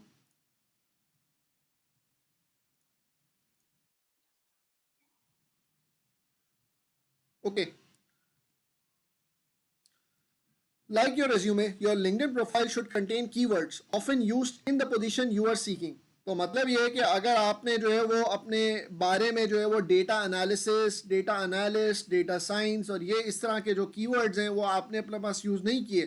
फॉर एग्जांपल मैं यहाँ पे दिखा देता हूँ, मैं अपनी प्रोफाइल इसलिए दिखा रहा हूँ ताकि आपको समझ में आए. ये जो अबाउट का सेक्शन है ये इसके अंदर भी कीवर्ड्स मौजूद होते हैं. तो अगर वो आपने इस तरह के चीज़ें यूज़ नहीं की डेटा के मुतालिक तो आपकी शॉर्ट लिस्टिंग भी नहीं होगी जब वो रिक्रूटर्स अपने प्लेटफॉर्म पे ढूंढ रहे होंगे. प्लस इसके अलावा गूगल जो है वो प्रोफाइल्स की इंडेक्सिंग करता है. तो जब मैं लिखूंगा ना डेटा साइंस प्रोफेशनल्स इन कराची, ठीक है, एक नॉर्मल रिक्रूटर है, तो देखिए यहाँ पे लिंक्डइन की भी यहाँ पे चीज़ें आना शुरू हो जाएंगी. अगर मैं बात करूँ यहाँ पे साइट कर दूँ linkedin.com, ये देख रहे हैं ये लोगों के नाम आना शुरू हो गए. अब अगर आपने जो है वो अपनी सही तरीके से प्रोफाइल की ऑप्टिमाइजेशन नहीं की हुई है तो आप यहाँ पर भी लैंड नहीं करेंगे. अच्छा, इसकी जो लैंडिंग होती है ना वो बहुत ज़्यादा ज़रूरी होती है क्योंकि अक्सर लोग जो है ना कुछ सर्च कर रहे होते हैं, उनको कोई प्रोफाइल मिल जाती है और वहाँ से वो पिकआउट हो जाते हैं. तो आपको अपनी प्रोफाइल की एसईओ अगर करनी है ना तो वो बेस्ट उसका जो तरीका है ना वो अपने लिंक्डइन प्रोफाइल को अपडेट करना है. यहाँ तक सब लोग क्लियर हुआ? सर मेरा जो ये आ रहा है ना, पहले मैं जब एक्टिव था अभी लास्ट वीक, तो मेरे 12 नंबर पर सर्च पे आ रहा था, 12 नंबर पे सर्च पे आ रहा था. अभी लास्ट वीक में एक्टिव नहीं था इस वीक में, तो मेरा 50 नंबर पे सर्च पे आ गया है अभी एसईओ. नहीं नहीं, मैं कह रहा हूँ आप, अच्छा आपका आ रहा होगा you appeared in 12 searches last week, ऐसे लिखा यस होगा. सर, मेरे 12 था अभी 15, मतलब अभी मतलब 50 हो गया. हाँ, मतलब ये कि पहले 12 सर्चेज में आप आ रहे थे, अब आप 15 सर्चेज में आ रहे हो. तो अगर आप एक्टिव रहे होगे तो वो उसमें ये भी होता है कि वो लोग जो कि लिंक्डइन पे एक्टिव हैं, वो लोग जिन्होंने फलां कीवर्ड इस्तेमाल किए हैं, तो अगर आपने अपनी प्रोफाइल को थोड़ा अपडेट किया है उसमें वो कीवर्ड्स आ गए तो वो इसलिए आपका सर्च स्पैन बढ़ गया है. ये समझ में आया ये क्या हो रहा है? Yes sir. सर ये कौन कौन सी चीजें पिकअप होती है? अबाउट पिकअप होता है, अबाउट आपकी पूरी लिंक्डइन प्रोफाइल के अंदर जितनी चीज़ें आपने दी हुई है ना वो बिल्कुल समझे कि उसको एक ऑर्डर्ड मेटा डेटा है वो पिकअप होता है. तो जब वो अपनी जो प्रोफाइल की सर्चिंग कर रहे होते हैं रिक्रूटर्स, तो उनके पास ये ऑप्शन होता है कि भाई वो चाह रहे हैं कि वो लोग जिन्होंने स्किल्स में पाइथन मेंशन किया है, वो लोग जिनकी सर्टिफिकेशन में टैब्ल्यू लिखा हुआ है, राइट. तो इस तरीके से आपकी पूरी प्रोफाइल पिक होती है. तो अगर अब आगे बात करते हैं, keywords can often be found in number of places, right? Relevant job postings, company websites, क्योंकि यहाँ पे बात करेगी कि आपके पास appropriate keywords होने चाहिए. All sections are an opportunity to insert appropriate keywords. ये नोटिस कर रहे हैं जैसे आप रेज्यूमे के अंदर डालते हैं और कीवर्ड्स मेंशन करते हैं कि data science, Python, Tableau, analytics, तो इसी तरीके से आपने लिंक्डइन के ऊपर भी मेंशन करना है. अक्सर लोग रेज्यूमे पे मेहनत करते हैं, लिंक्डइन पे नहीं करते. कुछ लोग लिंक्डइन के बादशाह होते हैं और रेज्यूमे पे कुछ मेहनत नहीं करते. भाई सब जगह आपने फेयर प्ले खेलना है, ठीक है. फिर उसके बाद आपने ये कीवर्ड्स कहाँ से मिलेंगे? आपको रेलिवेंट जॉब पोस्टिंग में से मिल जाएंगे, कंपनी वेबसाइट में से मिल जाएंगे. एक एग्जांपल दे रहा हूँ. For example business intelligence, LinkedIn पे जाता हूँ और अगर मुझे ये देखना है कि सीवीई करने के बाद मुझे कौन से कीवर्ड्स डालने चाहिए ताकि मैं जो है वो करीम की बिजनेस इंटेलिजेंस के अंदर आ जाऊँ, तो मैं यहाँ पे बात करता हूँ बिजनेस इंटेलिजेंस एनालिस्ट करीम और जॉब्स पे आ जाता हूँ. अभी रिसेंटली पोस्ट हुई हुई है, ये नोटिस कर रहे हैं. अब ये जब इसको देखेंगे तो इसके अंदर कुछ कीवर्ड्स इस्तेमाल हो रहे हैं, एक्शनेबल, इनसाइट्स, बिजनेस डैशबोर्ड. तो इन्हीं कीवर्ड्स को आप अपने स्किल्स और अबाउट के अंदर भी यूज़ करो. जब आप यूज़ करोगे तो तब जाके आपकी जो है वो प्रोफाइल काफ़ी हद तक मैच होगी उनके रिक्रूटर्स से. ये बात समझ में आई है मेरी बात?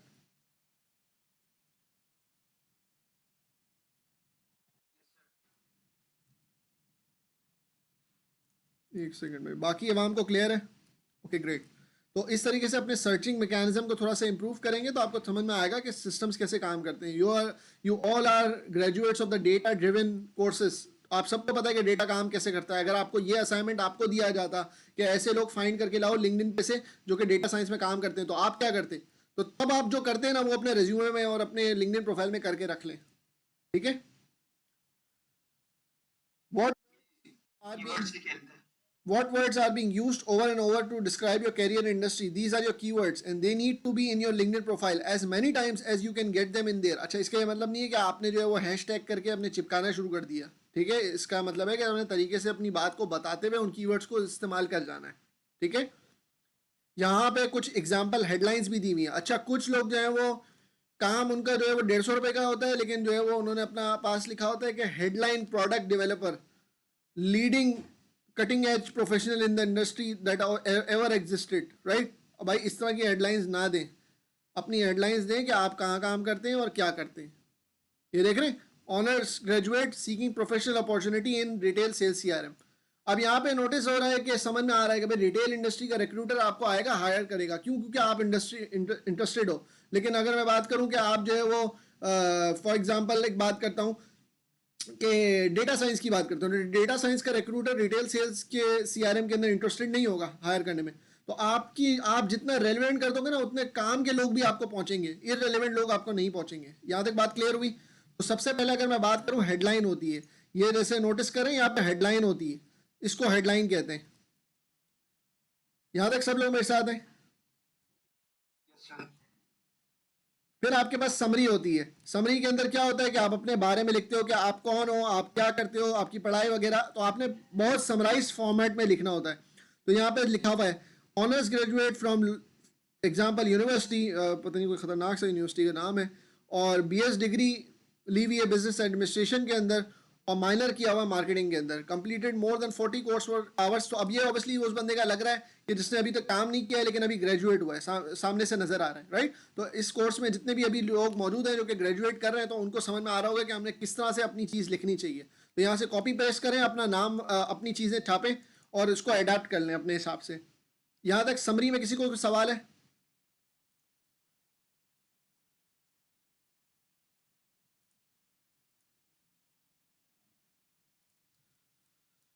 ओके जी। Strategically craft your headline. Create a professional headline that's eye-catching and markets you at best based on your career status. This is section is only appears under your name. You have 120 characters. अच्छा, LinkedIn के अंदर 120 characters की limited headline की, ठीक है ना?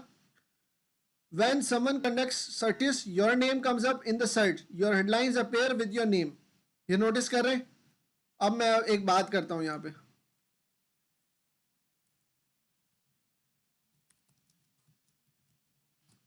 अब ये मैं अपनी पॉपुलैरिटी नहीं बता रहा, लेकिन ये नोटिस कर रहे हैं, लिखा हुआ आ रहा है वाइस प्रेसिडेंट सीनियर मैनेजर। तो ये मैं आपको समझाना चाह रहा हूँ कि आप जो लिखते हैं ना वो यहाँ पर आता है। तो ना बेवकूफ़ाना लिखना है, ना आपने ओवर एक्सपेक्टेशन वाली चीज़ लिखनी है। आपने जो आपकी जो पोजीशन है, जो आपका लेवल है, वही आपने लिखना है।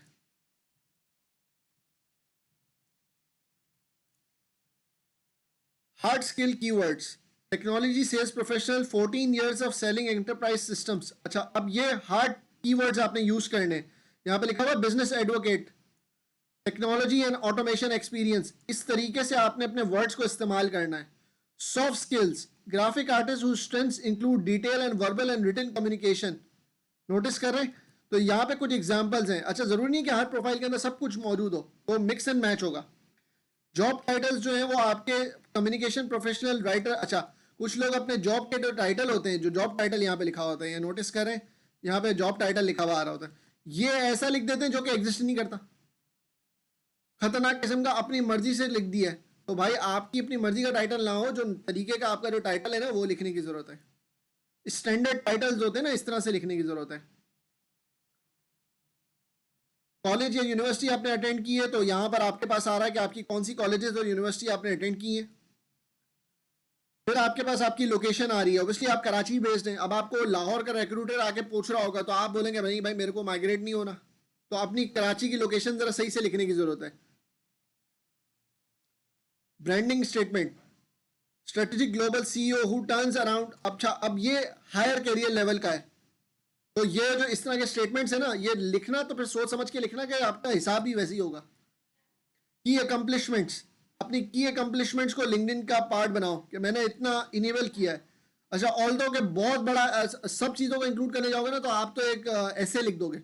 ऐसे लिखने की जरूरत नहीं है, छोटा लिखना है, तो कुछ चीज़ें मिक्स एंड मैच होंगी।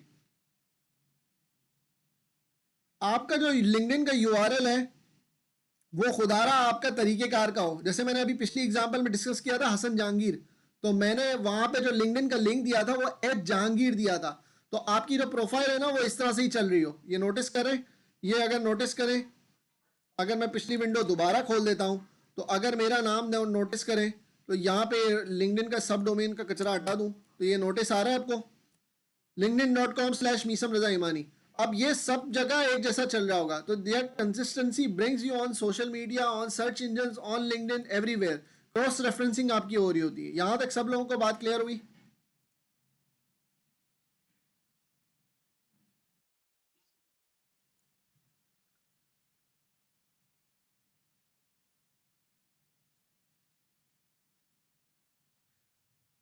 अच्छा भाई, कुछ लोग अपने वर्क का टाइटल लिखते हैं लेकिन नीचे जो है वो डिटेल नहीं लिखते कि वो काम क्या करते हैं, ठीक है?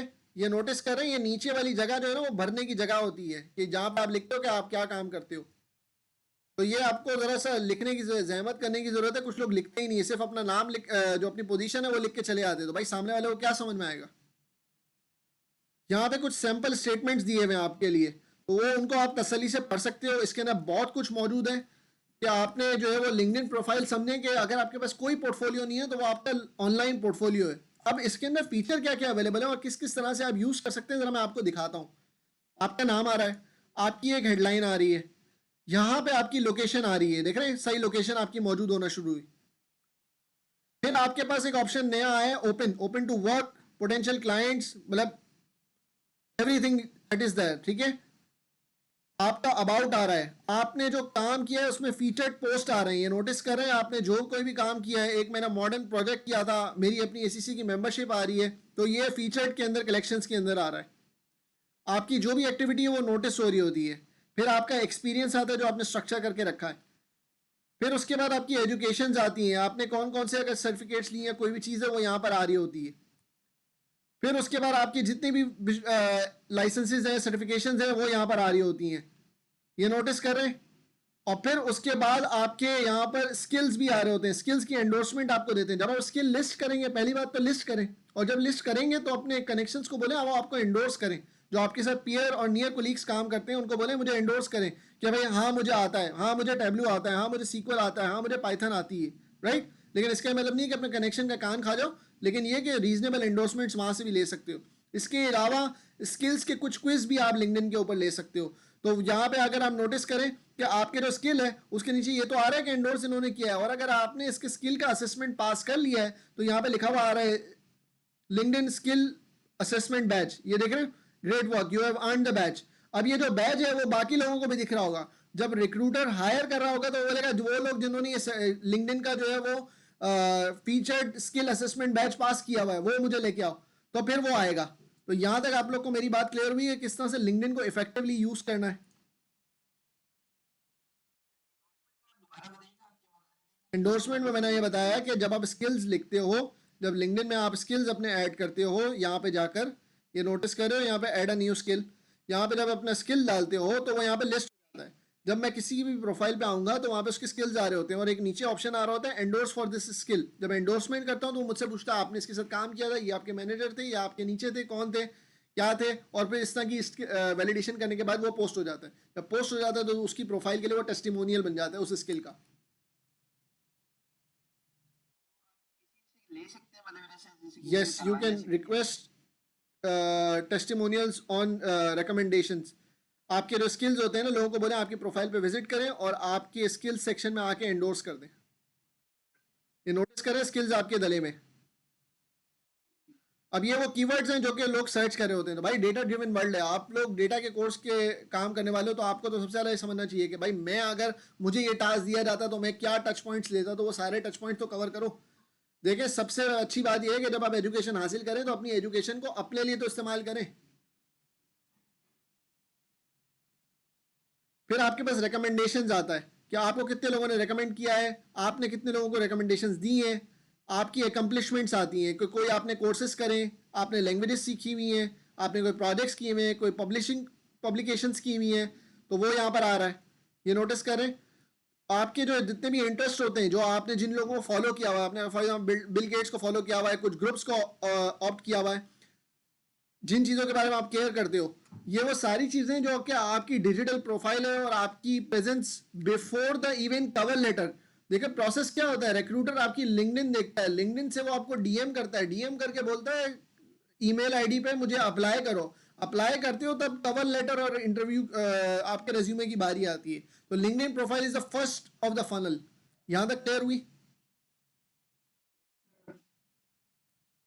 चलिए काफी इस पे स्ट्रेस हो गया है, तो अब मैं इसको आगे लेके जाता हूँ।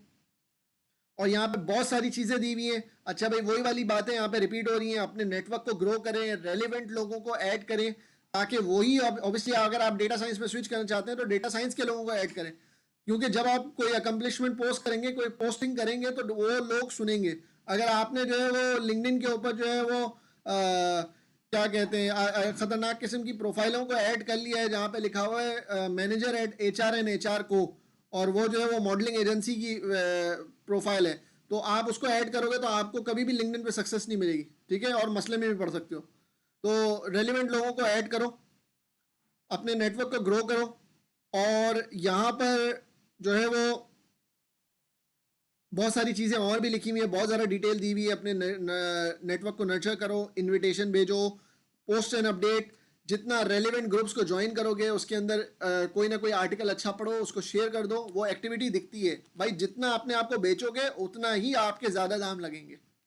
यहाँ तक क्लियर हुई? लोग बोलते हैं भाई मेरी प्रोफाइल बिल्डिंग नहीं हो रही, मुझे पैसे नहीं मिल रहे, मुझे ये नहीं हो रहा। भाई अगर आपने अपने आप को सही बेचा होता तो you get what you sell for yourself. यहाँ तक बात समझ में आई?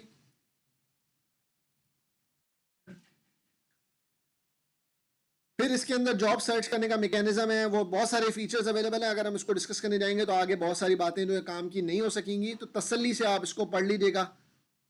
और ये बहुत कुछ लिखा हुआ है, तो टाइम निकालें और समझे कि एक हफ्ता इसको दें कि मैंने ये इसके ऊपर काम करना है। जैसे आपको असाइनमेंट्स मिले थे ना, अब इसका असाइनमेंट तो मैं आपको दे नहीं सकता, लेकिन समझें कि एक हफ्ता निकालें और समझें कि एक सैटरडे आप दोबारा से क्लास में आए और इसके ऊपर काम करें।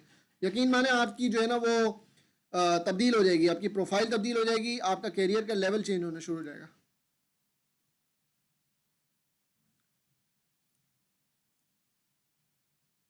अच्छा भाई, यहाँ पे कुछ लिंक्डइन की टिप्स भी दी हुई हैं, ये ज़रा खुल जाए, ये देख रहे हैं आपको कंप्लीट चेकलिस्ट दी हुई है। अब इससे ज़्यादा और क्या करें भाई, निवाला बना के खिला दिया, फोटो ऐड की, हेडलाइन डाली, समरी डाली, एक्सपीरियंस डाला, एजुकेशन डाली, तो ये सब डालने की ज़रूरत है। ये नोटिस करें, ये आपको कंप्लीट चेकलिस्ट दी गई है। तो बैठे वीकेंड के ऊपर इस चेकलिस्ट के अंदर प्रिंट करें इसको A4 साइज के पेज के ऊपर, उसको टिक करते जाएं। क्या सब लोग मेरे साथ हैं और इसको करने को तैयार हैं? ये चीज़ें वैसे भी हुई भी हैं काफ़ी सारी चीज़ें आप लोग की हुई होंगी, जो नहीं हुई उसको टिक लगाएं।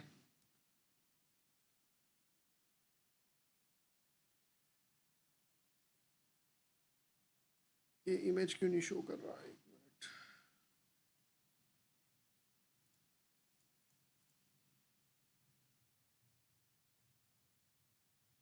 ओके, लिंक्डइन के ऊपर बात तो कर ली हमने कि प्रोफाइल कैसे ऑप्टिमाइज करनी है, ठीक है, किन लोगों को ऐड करना है, वो सारी बातें पिछले 2 डॉक्यूमेंट्स में डिस्कस हो गई, चेकलिस्ट भी बना ली हमने, सब कुछ कर लिया।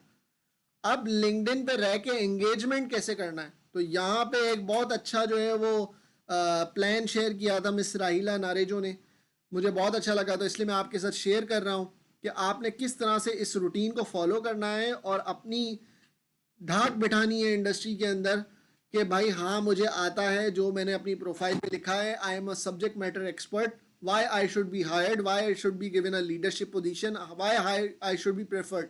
तो ये आप तसल्ली से इस प्लान को फॉलो कर सकते हैं और इस तरीके से जो है ना वो अपनी एंगेजमेंट को बढ़ा सकते हैं।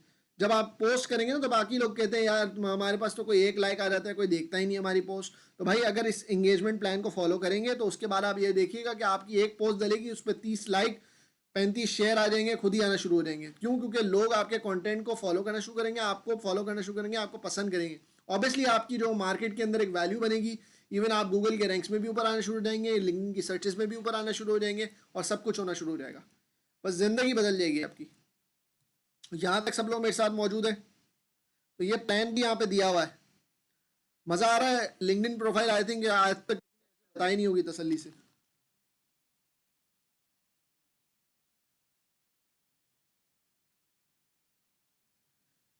मेरा ख्याल है पब्लिक सो गई है, उसको मज़ा नहीं आ रहा। अगर आ रहा है तो प्लीज़ चैट में लिखें।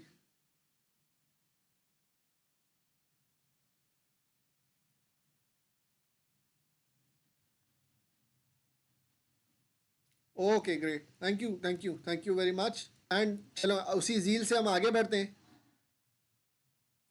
अच्छा भाई, लिंक्डइन की चीट शीट्स भी दी हुई हैं। तो भाई हमारी जो कॉम है वो 5 ईयर पढ़ने वाली कॉम है, तो हमने कहा कि चलो लिंक्डइन की 5 ईयर भी आपको पकड़ा देते हैं। तो यहाँ पे एक बड़ी अच्छी चीट शीट मिली थी, किस तरह से आपने यूआरएल बनाना चाहिए। देख रहे हैं लिंक्डइन डिफ़ॉल्ट यूआरएल आपको इस तरह का खतरनाक का दे देता है, तो आपने जाकर चेक करना है कि how to customize my LinkedIn URL. तो जाके इसको चेंज करें। Dos and don'ts. अच्छा, खास तौर पे एक चीज़ तो रह ही गई भाई, रेज्यूमे में ना अपनी तस्वीर मत लगा देना। और मेरी प्रेफरेंस ये होती है कि रेज्यूमे में तस्वीर ना लगाओ और लिंक्डइन पे तस्वीर लगाओ। और लिंक्डइन पे जो तस्वीर लगा रहे हो वो अल्लाह का वास्ता प्रोफेशनल लगाओ। मतलब मैंने तो लेडीज़ की भी प्रोफाइल देखी है और मर्दों की भी देखी है। और कुछ लोग तो ऐसी कोई अपनी तस्वीर डाल रहे होते हैं जैसे उनका ये लिंक्डइन नहीं है, उनका फेसबुक है। राइट, तो भाई तरीके से चलो, ये प्रोफेशनल नेटवर्क है, यहाँ पे लोग इस चीज़ को पिनलाइज करते हैं कि आप जो है वो अनप्रोफेशनल हो।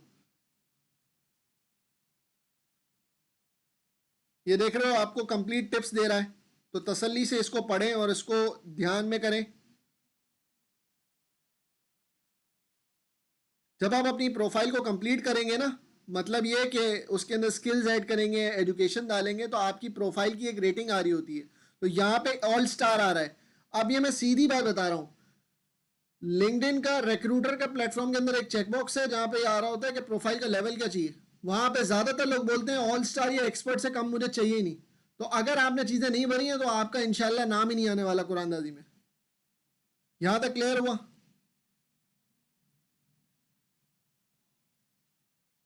वलीद तसल्ली रखें, इंशाल्लाह हो जाएगी।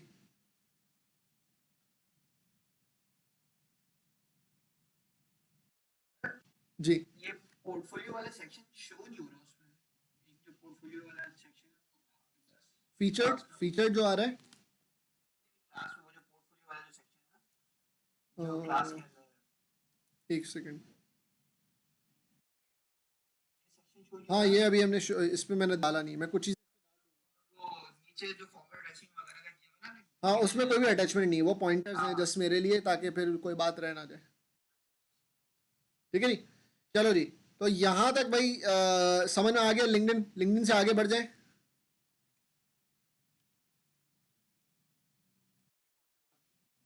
बाकी अफराद,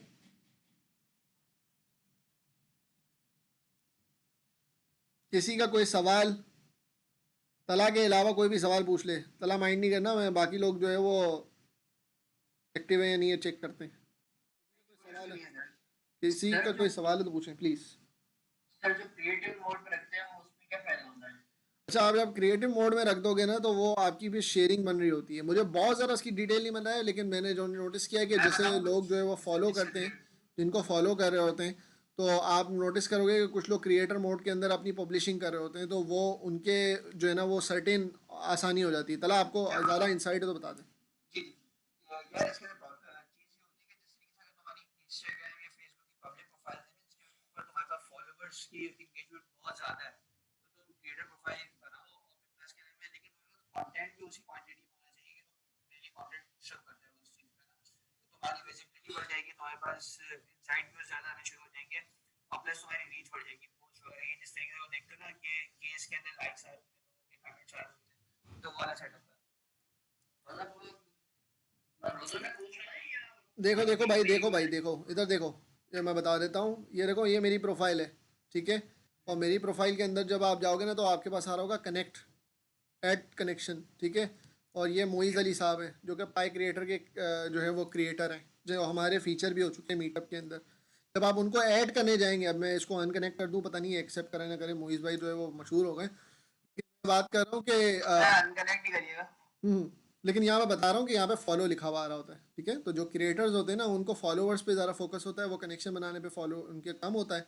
तो यहाँ पर आ रहा होता है, क्योंकि अगर कोई क्रिएटर नहीं होगा और वो नॉर्मल होगा ना, तो यहाँ पर आता है कनेक्शन, और जब कनेक्शन ऐड करते हैं तो वो बोलता है नहीं करो। तो लोगों को समझ में नहीं आता कि भाई कैसे फॉलो करें, क्योंकि लिंक्डइन के अंदर लिमिट है ना 5,000 कनेक्शंस की, तो उससे ऊपर नहीं जा सकता, फॉलोअर्स जा सकते हैं। क्लियर हो गया परेश? बाकी किसी का और कोई सवाल? सब्सक्रिप्शन का भी आ रहा होता है, व्हाट आर द बेनिफिट्स। अच्छा, सब्सक्रिप्शन के अंदर ट्रायल वगैरह आप ले सकते हो। मैंने बहुत ज़्यादा सब्सक्रिप्शन लेके कोई फ़ायदा देखा नहीं है, तो जब तक मैंने देखा नहीं है तो आई डोंट थिंक मैं उस पर सब्जेक्ट मैटर एक्सपर्ट हूँ, कमेंट कर सकता हूँ। लेकिन you can Google it out, या लिंक्डइन पे जो है वो बहुत अच्छे अच्छे लोग हैं जो कि आपको गाइडेंस दे सकते हैं। Hammad Siddiqui is one of दोस्त, उनको आप फॉलो करें। लिंक्डइन की प्रोफाइल ऑप्टिमाइजेशन एंड बहुत सारी चीज़ें वो बताते हैं। राहिला नारेजो है, नारेजो कंसल्टिंग से, वो भी बहुत अच्छी चीज़ें शेयर करती हैं, तो आप उनसे भी बेनिफिट उठा सकते हैं। ठीक है जी, और किसी का कोई सवाल? चलें जी, बेस्ट। तो वी आर डन विद, हमने अज्यूम करते हैं कि हमने रिज्यूमे लिख लिया, हमने कैरियर अपना जो है वो कवर लेटर लिख लिया है, ठीक है, और अपना लिंक्डइन प्रोफाइल बना लिया है। And now we are coming to the portfolio. तो अगर मैं बात करूँ, लिंक्डइन प्रोफाइल हो गया है, तो यहाँ पे पोर्टफोलियो बना रहा हूँ। अब पोर्टफोलियो में कस्टम वेबसाइट बना सकते हो, जैसे मैंने अभी आपको यहाँ पे दिखाया था।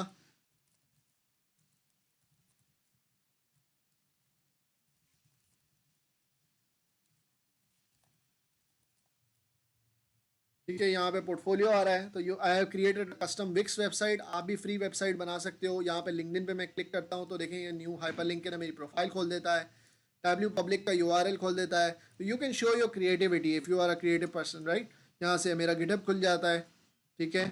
यहाँ पे जो मैं रिज्यूमे क्लिक करूँगा के पेज पे मुझे लेकर चले आता है, ठीक है। उसके बाद सर्टिफिकेशंस पे क्लिक करूँगा तला, तो सर्टिफिकेशंस मेरी यहाँ पे लेकर आ जाता है जो मेरी क्रेडली के अंदर मौजूद है। यहाँ ये भी डाली कैसे आपने? मैं भी देखिए, ट्राई जब कर आप रहा ये था, मुझे सर्टिफिकेशंस वही करते हैं तो आपको ये क्रेडली के ज़रिए जो वो सर्टिफिकेशन मिलती हैं। अब ये कुछ भी हो सकता है, क्रेडिबल भी हो सकता है, अक्लेम भी हो सकता क्रेडिबल का मेरे पास अकाउंट है, उसमें मैंने मेंशंस की थी जिस तरीके से है। देखो, कौरसेरा की आप मेरी बेच थी। बैच जो है ना वो आप खुद नहीं डाल सकते हो, आपको कोई असाइन करेगा तो आपको मिलेगा। देखो, रिवर्स ना, ऐसे तो सब खुद ही डाल दें।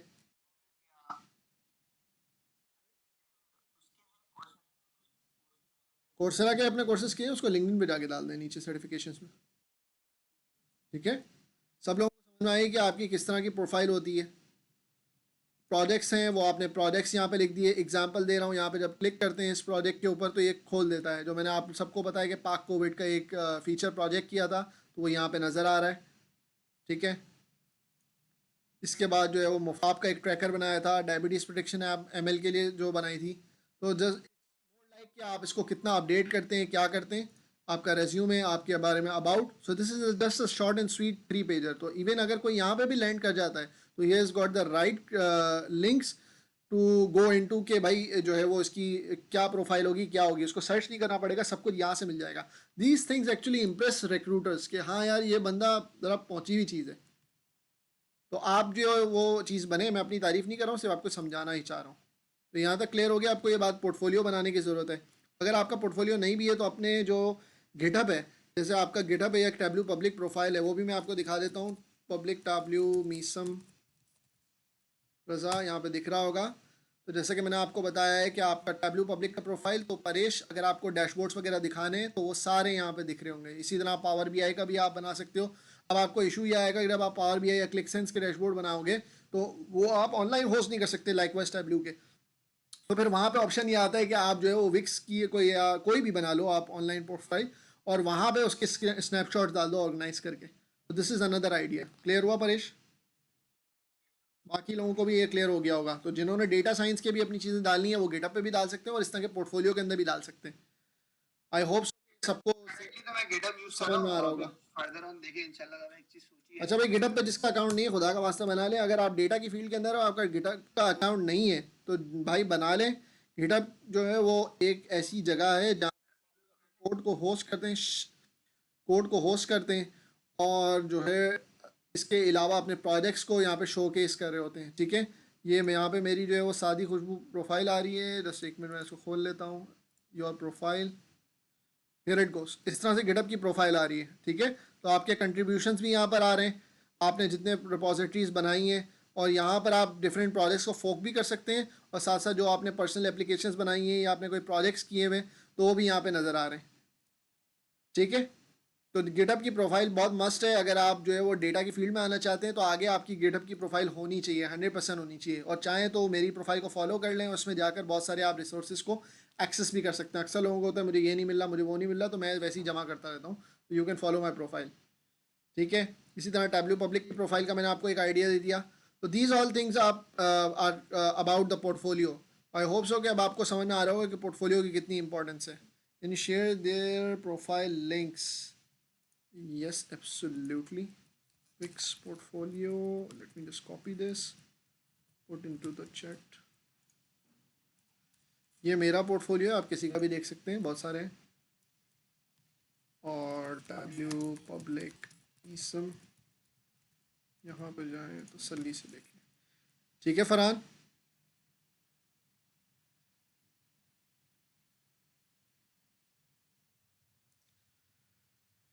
ओके जी, time for the feedback.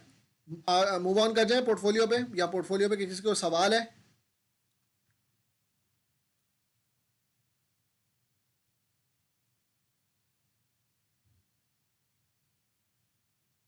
Hello, anyone has a question? Please chat में बता दें। ओके, ज़बरदस्त।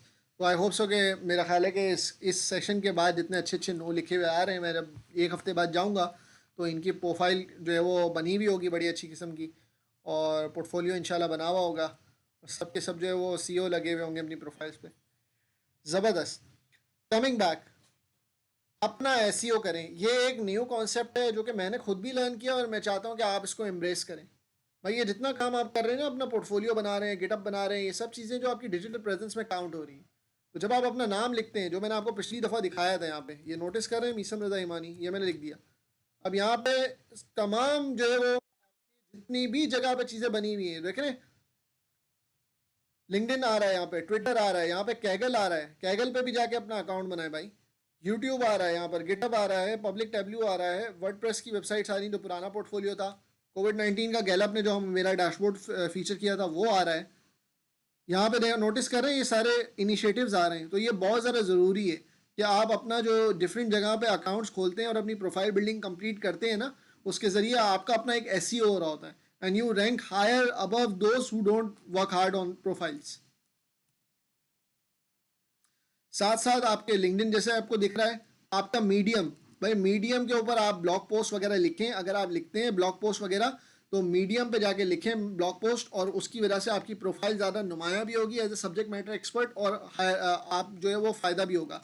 इसी तरह आर्टिकल्स जो है वो लिंक्डइन पे लिखने का तरीका भी होता है। तो अगर आपने लिंक्डइन पे आर्टिकल्स लिखे हैं, यहाँ पे मैं आपको कुछ एक, लेट मी शो यू आप, आर्टिकल्स आ रहे हैं, तो ये मेरे कुछ आर्टिकल्स लिखे हुए हैं, और ये आर्टिकल्स जो है ना वो आपको सर्च के अंदर भी रैंक करवाते हैं, हर जगह आपकी जो है वो नुमाइश करवाते हैं। तो ये तसल्ली से आप ये वाला आर्टिकल पढ़ सकते हैं, it is worth sharing.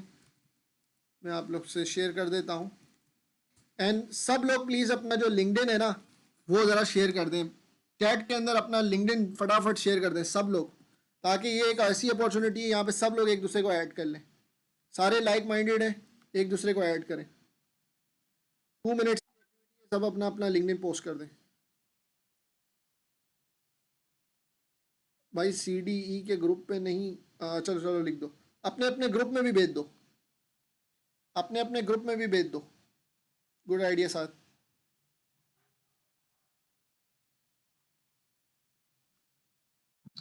Thank you sir. चलें भाई, जल्दी से ग्रुप को भरना शुरू करें, अपने आईडीज़ भेजें, चैट की जगह है ना व्हाट्सएप ग्रुप पे ही अपनी लिंक्डइन भेज दें जल्दी जल्दी।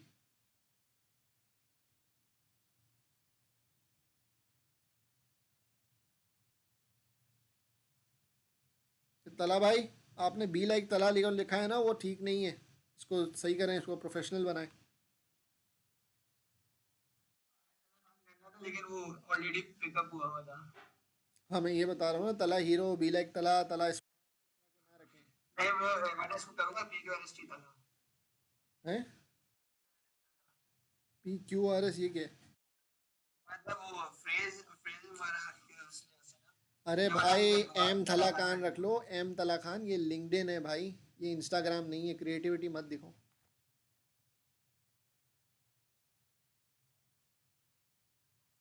7 AK, कोशिश करें, देखिए ये कोई वो हार्ड एंड फास्ट रूल नहीं है, लेकिन कोशिश करें कि अपना जो नाम है वो प्रोफेशनली प्रेजेंट करें।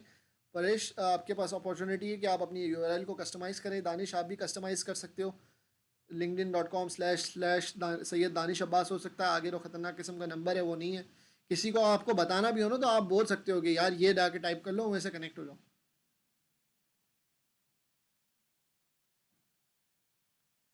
भाई बैच 5 के लोग क्या गुजर चुके हैं? सीडीए सीडीए बैच 5 में एक भी लिंक्डइन प्रोफाइल नहीं है ये।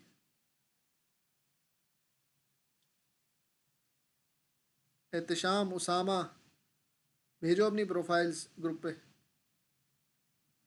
एक कमेंट भी डाल दो एहतशाम।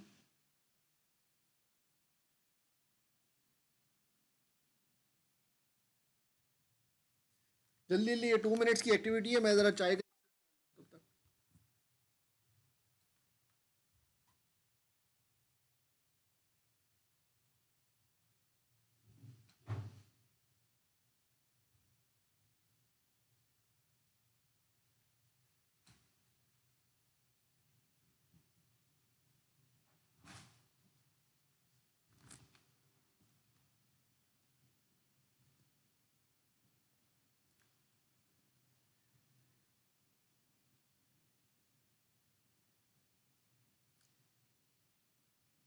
कोशिश करें कि अपना जो लिंक्डइन का आईडी है वो चैट में भी डाल दें और वहाँ भी डाल दें, ताकि आप जो है वो इंटर कोर्स भी कनेक्ट हो सकें और एक दूसरे से सीख सकें और देख सकें कि भाई दूसरे बंदे का एक्सपीरियंस क्या रहा। भाई जिसने डेटा एनालिसिस पढ़ा था वो खुश तो रेकमेंड कर रहे हैं, वो खुश है कि नहीं?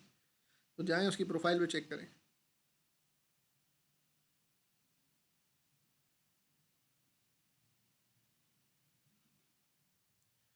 मेरा ख्याल है 20-25 कनेक्शन तो बना दिए। सर चलें ज़बरदस्त। अब ये एक्टिविटी तसल्ली से करते रहें और मैंने गाइडेंस दे दी है, तो जो जो आते जाए वो अपनी शेयर कर दे तसल्ली से। Just give me a second, I am receiving a call here. Salim, हम सब लोग अपनी लिंक्डइन की प्रोफाइल शेयर करें प्लीज़। आप अपनी यहाँ भी शेयर कर दें और ग्रुप पे भी कर दें। और अस्सलाम वालेकुम। Hello hello. गलत बात कर दी, गलत फ़ोन लगा दिया यार। अल्लाह हाफ़िज़। यार एक तो मैं रॉन्ग नंबर से परेशान हूँ।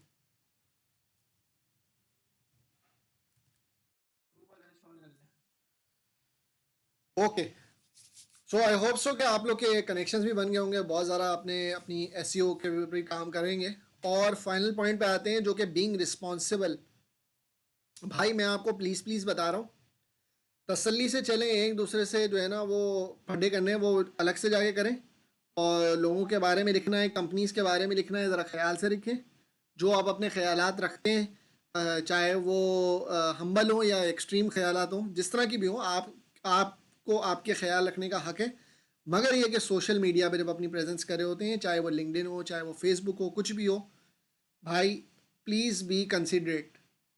मैं बहुत आउटस्पोकन हूँ, मैं जो है बहुत कुछ हूँ, कुछ भी काम नहीं आएगा। लोग फंस जाते हैं, इमिग्रेशंस में फंस जाते हैं, जॉब रोल्स के अंदर फंस जाते हैं।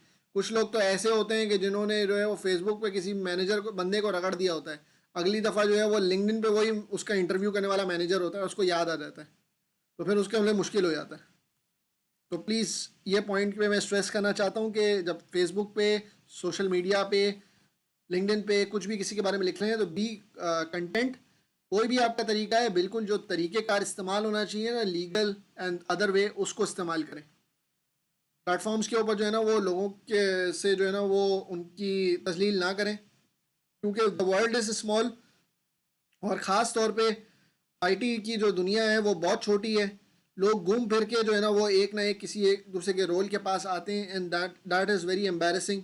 और फिर लोग एक दूसरे को फेस नहीं कर पाते हैं, अपॉर्चुनिटीज़ मिस कर देते हैं, एंड जस्ट वो पुराने ग्रजेस होते हैं तो वो वापस आ जाते हैं। तो आई होप सो कि आप लोग सब जो है वो सोशली रिस्पॉन्सिबल काम करोगे।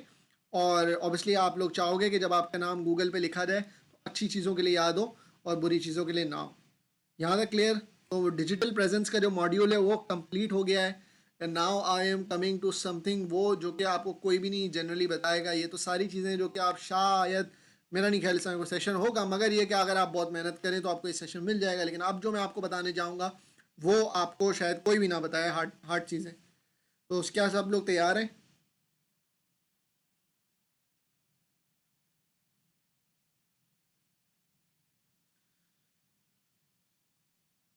Okay great. सो यहाँ तक बात कंप्लीट। नेक्स्ट आपकी आती है फिजिकल प्रेजेंस। अब बात हो रही है कि अब मोड ऐसा हो गया कि पहले डिजिटल बात हो रही थी कि जब तक बंदा आपको जानता नहीं था वो आपको लिंक्डइन पे रीच आउट कर रहा है, आपका रेज्यूमे देख रहा है, आपकी प्रोफाइल देख रहा है, आपको सब कुछ देख रहा है। अब उसने आपका नंबर उठाया, XYZ92 XYZ आपका नंबर मिलाया और घंटी जाना शुरू हुई। भाई एक बात का ख्याल रखें, अगर आप मेंटली प्रिपेयर्ड नहीं हैं तो फ़ोन कॉल काटें, मैसेज करें, I will call you right back at certain point in time, number लिखें। कॉल आ रही है, आप वॉशरूम में हैं, I will call you right back कर दें। अगर थोड़ी देर लगेगी टाइम मेंशन कर दें और नंबर को नोट करें कि मैंने किसको क्या मैसेज किया था। फर्स्ट इंप्रेशन है आपका ये, ठीक है? तो ज़रा ध्यान से कॉल उठानी। अब बात करते हैं, कॉल उठ गई। Be very generous. जब बात कर रहे हैं तो हम्बल, एरोगेंस नहीं दिखानी। चाहे आपको जितनी चीज़ें आती हों, you need to speak very humble. सामने वाला इस वक्त चार्जिंग पोजीशन में, उसके लिए 2 मिनट नहीं लगेंगे, वो आपकी कॉल काट देगा and you will lose the opportunity. तो you need to make most out of it. जैसे आप कस्टमर की बातें सुनते हैं ना और बोलते हैं कस्टमर इज ऑलवेज राइट, तो इस तरह मैं ये नहीं कहूँगा कि हर हाल में recruiter is always right, but recruiter is always respectable. If you like the role, go for it. If you don't like it, humbly refuse, humbly जो है वो उसको अच्छे तरीके से खुदाफिज करो, ताकि कल सुबह आपको कभी भी कोई ज़रूरत हो तो आप रीच आउट भी कर सको, वो आपको दोबारा रीच आउट कर सके, उसका एक कंफर्ट लेवल बनाओ। यहाँ तक बात समझ में आई? फर्स्ट कॉल को किस तरह से अटेंड करना है।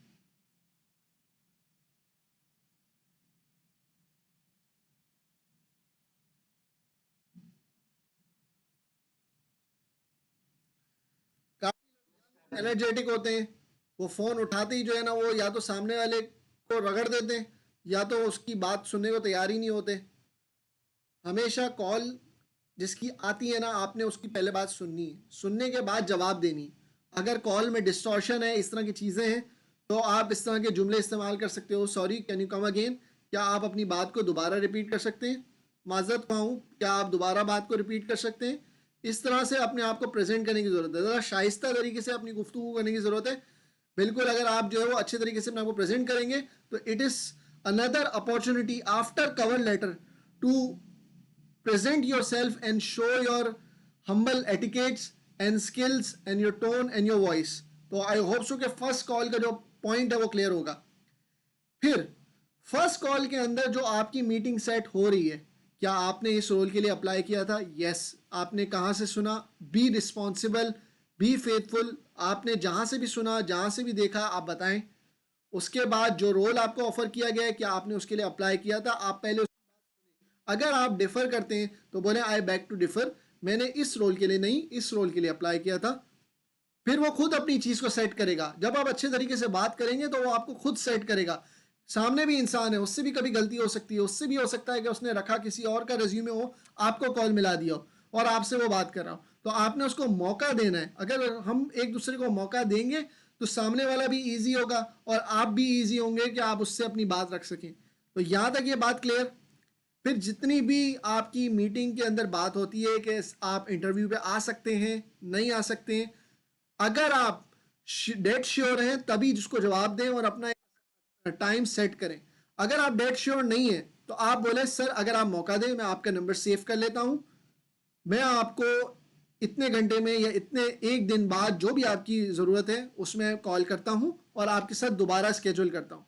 ये जब आप क्वेश्चंस बनाओगे तो सामने वाला भी आपको समझेगा कि हाँ यार ये भी इंसान है, इसको भी ज़रूरत पड़ सकती है और ये भी रीस्केड्यूल कर सकता है। आधी जो मेरी मीटिंग्स ख़राब होती है ना वो इसीलिए होती हैं कि या तो सामने वाला सुनने को तैयार नहीं है या तो जो है वो हमारी साइड से कोई रिक्रूटर जो है वो मौका नहीं देता कि सामने वाला। तो रिक्रूटर्स को भी ख्याल रखने की ज़रूरत है और कॉल लेने वाले को भी सुनने की ज़रूरत है। तो यहाँ तक बात समझ में आई।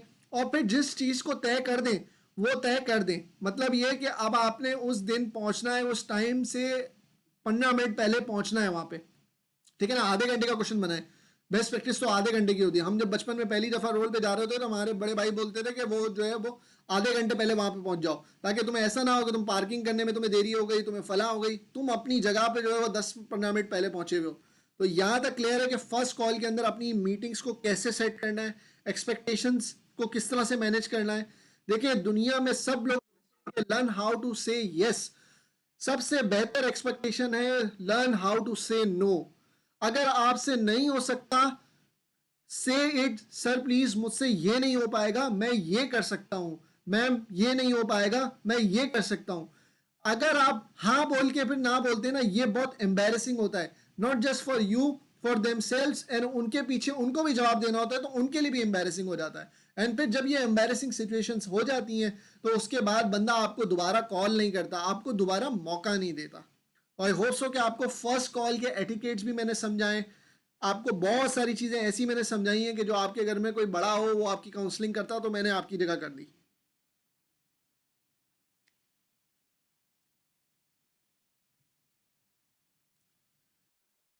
नेक्स्ट चीज, प्रिपेयरिंग फॉर द इंटरव्यू। भाई जब इंटरव्यू साइन अप कर लिया, अप्लाई करते हुए होश संभालो कि मैं कहाँ अप्लाई कर रहा हूँ। जो है आपने फायरिंग नहीं करनी कि बस मैंने धत्ती जो है ना बीसीसी में रख के सबको अप्लाई कर दिया, मुझे पता ही नहीं मैंने कौन सी कंपनी में क्या अप्लाई कर दिया। ऐसे नहीं करते। जहां पे अप्लाई कर रहे हो be targeted, keep in your mind. अगर आपसे मैनेज नहीं होता है तो अपनी चेकलिस्ट बनाओ, राइट इट डाउन। भूल जाते हो, राइट इट डाउन कि मैंने यहाँ अप्लाई किया है, मैंने ये चीज़ रखा है। नोट्स टेकिंग में कोई शर्म नहीं करो, ठीक है। और लिखने के बाद, याद रखने के बाद ये चीज़ देखो कि भाई मैंने किस कंपनी में अप्लाई किया। जब मैं जाऊंगा तो मुझे उस कंपनी के बारे में पता होना चाहिए। एयरलिफ्ट में जा रहा हूँ तो एयरलिफ्ट क्या करता है? सर वो आप लोग बाइक चलाते हैं। अरे भाई वो तो बाइक क्या करता है? एयरलिफ्ट तो जो मास कम्यूट के ऊपर बनी हुई है, ठीक है। तो अगर इस तरह की बातें करेंगे ना तो वो आपका पहले ही पता कट जाएगा। तो आपको समझने की जरूरत है कि कंपनी क्या है। अगर उसकी कोई रीसेंट न्यूज़ आई है, सर जी सर मुझे पता चला है कि आपकी मैसिव ग्रोथ है, एयरलिफ्ट की बात कर रहा हूँ, आपको मैसिव सीरीज फंड की राउंडिंग मिली है, एंड आई एम श्योर कि मैं इसीलिए आया हूँ कि मैं यहाँ पे बहुत अच्छे तरीके से और स्केल और कंट्रीब्यूट कर सकता हूँ। तो ये चीज़ें जो है ना वो इम्प्रेस करती हैं सामने वाले को। अक्सर हमारे पास इंडस्ट्री से लोग आते हैं और उनको पता ही नहीं होता उन्होंने कौन सी कंपनी में अप्लाई किया है, ये कौन सी इंडस्ट्री कहलाती है, इस इंडस्ट्री के क्या नॉर्म्स हैं। बैंकिंग में अप्लाई कर रहे हैं, एसेट मैनेजमेंट में अप्लाई कर रहे हैं, डेटा साइंस में अप्लाई कर रहे हैं, पता ही नहीं है कि वहाँ पे क्या होता है। तो भाई अपना वर्किंग करके जाएं। एंड ये वर्किंग बार बार नहीं करनी पड़ेगी। एक अगर इंडस्ट्री के वर्टिकल को आप टारगेट कर रहे हो तो वो आपको बार बार काम आएगी। तो आपको पॉइंट नंबर 2 के अंदर जो है वो पॉइंट नंबर 1 क्लियर हो गया होगा, 2.1 क्लियर हो गया होगा। Know your role and revise expectations. आपको अपना रोल पता होना चाहिए। मैं मैनेजर के लिए अप्लाई कर रहा हूं, मैं असिस्टेंट मैनेजर के लिए कर रहा हूं। असिस्टेंट मैनेजर की एक्सपेक्टेशंस डिफरेंट होंगी, मैनेजर की एक्सपेक्टेशंस डिफरेंट होंगी। जब मैनेजर की बात होगी तो वहां पे लीडरशिप स्किल्स को आपकी एवेल्युएट किया जाएगा। जब असिस्टेंट मैनेजर की बात की जाएगी तो आपकी कंट्रीब्यूशंस या आपकी कोऑर्डिनेशन को देखा जाएगा, राइट। हर रोल की अपनी एक्सपेक्टेशंस होती है। तो आपको अपना रोल पता होना चाहिए कि मैं क्या कर रहा हूं। मैं सीनियर लेवल हूं, मैं जूनियर लेवल हूं, मैं मिड लेवल कैरियर के रोल में अप्लाई कर रहा हूं। यहां तक सबको 2.2 preparing for the interview clear है? Yes, sir. अब आप पहुंच गए, इंटरव्यू डे पे पहुंच गए, गाड़ी वाली पार्क की। मेरे कहने पे आप 15 मिनट पहले पहुंच चुके हैं, बाहर बैठे हुए। आपकी फिजिकल प्रेजेंस वहां पे नोट हो रही है। आपने किस तरह की ड्रेसिंग करनी है? अरे भाई जब भी ड्रेसिंग करें, कैजुअल टी शर्ट्स और ये सब के अंदर न जाएं, फॉर्मल के अंदर जाएं।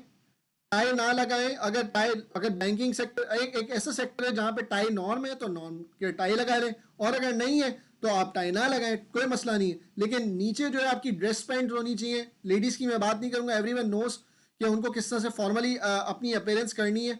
लेकिन मैं अभी बॉयज़ को समझा रहा हूँ कि उन्होंने अपनी ग्रूमिंग कैसे करनी है।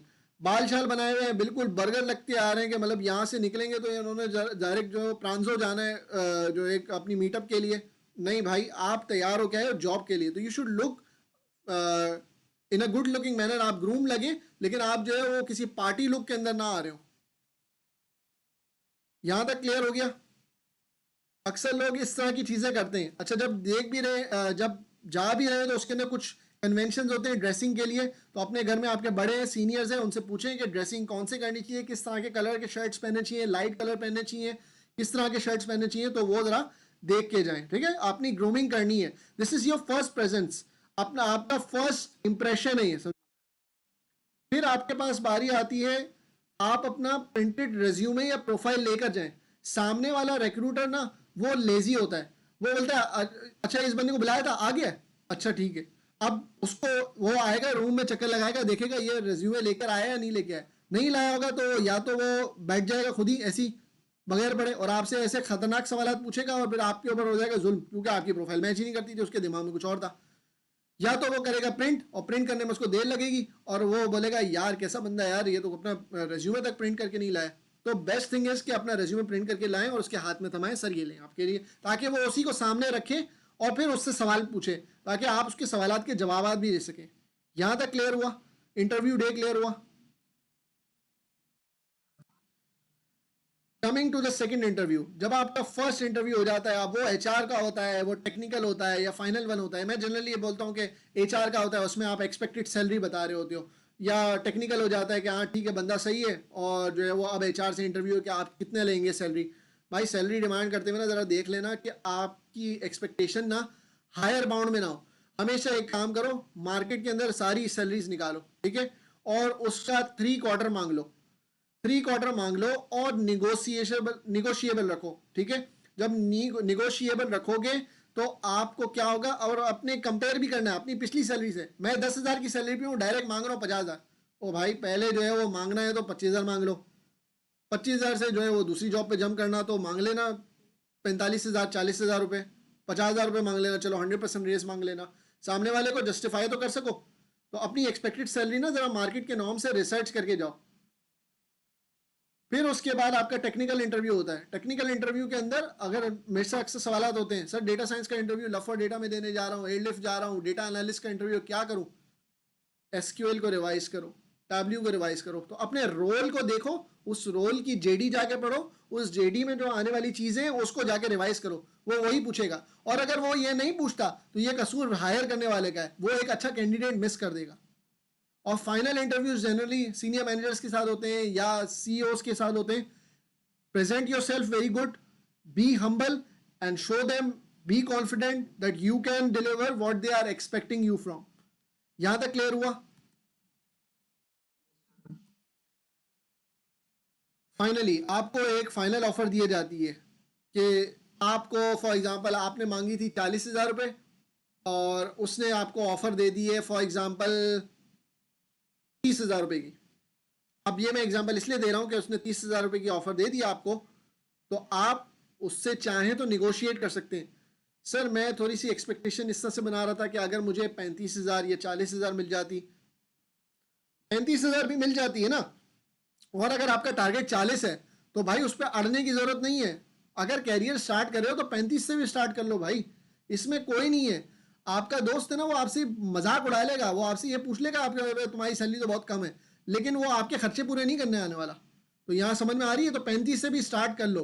जब स्टार्ट कर लो, देखो, काम करो, और शुरू के 5 साल तो आपका सीखने का पीरियड होना चाहिए। ये तो ऐसे समझो कि आपको सीखने के भी पैसे मिल रहे हैं। क्यों? क्योंकि आप सीख रहे हो। हमारे यहाँ पे यूनिवर्सिटी की पढ़ाइयाँ तो इतनी अच्छी है नहीं कि आप जो है वो सीखे हुए आ रहे हो और डे 1 से जो है उनके लिए डॉलर छापना शुरू कर दो। तो वो पहले आपको तैयार करेंगे, आपके ऊपर खर्चा करेंगे। तो एम्पैथी रखो, think from the perspective of the recruiter, from the perspective of CEO और from the perspective of the company that is hiring you. वो आप पे कितना इन्वेस्ट कर रही है और आप कितना लेकर आ रहे हो। This is coming to the table and to the negotiation. यहां तक समझ में आया कि नेगोशिएशन किस तरह से होती है?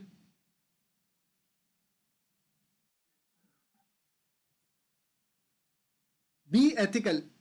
अगर निगोशिएशन हो गई, आपने ओके कर लिया, याद रखो फाइनल ओके कर लिया, फिर पलटी मत मारो। मेरे पास इतने रेज्यूमेज आते हैं जो कि पलटियां मारते हैं आखिरी मूवमेंट पे। We simply put them into black list. और दूसरे लोग भी ये करते हैं, बल्कि आपस में रिक्रूटर जो है ना वो ब्लैक लिस्ट का डेटाबेस भी शेयर कर रहे हैं। अभी पाशा के अंदर भी बात हो रही थी कि जो है ना वो लोग जो आखिरी मूवमेंट पर पलटी मारते हैं, एक काम करते हैं पाशा के लेवल पे ब्लैक लिस्ट का डेटाबेस बनाते हैं, उसमें उनको डाल देते हैं। क्या होगा उन लोगों के साथ? तो एथिकल होना आपको जरूरी है। अगर साइन अप कर लिया और डिसीजन दे दिया तो अपनी जबान की लाज रखो। अक्सर लोग अपनी ईगो की लाज जो है ना वो जनरली हर मामले में रखते हैं, लेकिन जब किसी को जबान दे देते हैं वहां अपनी ईगो को भूल जाते हैं। भाई ये भी तो ईगो रखो कि मैंने आपने जबान दे दी, आपने एक चीज कंफर्म कर दी, आपने ऑफर लेटर साइन कर दिया, ये कोई मजाक थोड़ी है कि आपने जो है वो कंपनी की एक्सपेक्टेशन बना दी, उसके प्रोसेस स्टार्ट कर दिए और फिर आपने जाके बोल दिया सर मैं ये नहीं कर रहा, आप उसने मुझे 45 की ऑफर दे दी, अल्लाह हाफिज। ये तरीके कार नहीं होता, राइट। अगर आप साइन कर चुके हो ऑफर लेटर 35,000 का, तो 45,000 की जॉब भी मिल रही है। मैं यहाँ पे बैठ के आपको बोल रहा हूँ कि आप 45,000 की जॉब नहीं लो, ऊपर वाला आपको दे देगा, आपको सारे पैसे पूरे करा देगा अगर आप अच्छी नीयत से किसी से धोखा नहीं करते। यहां तक क्लियर हुआ?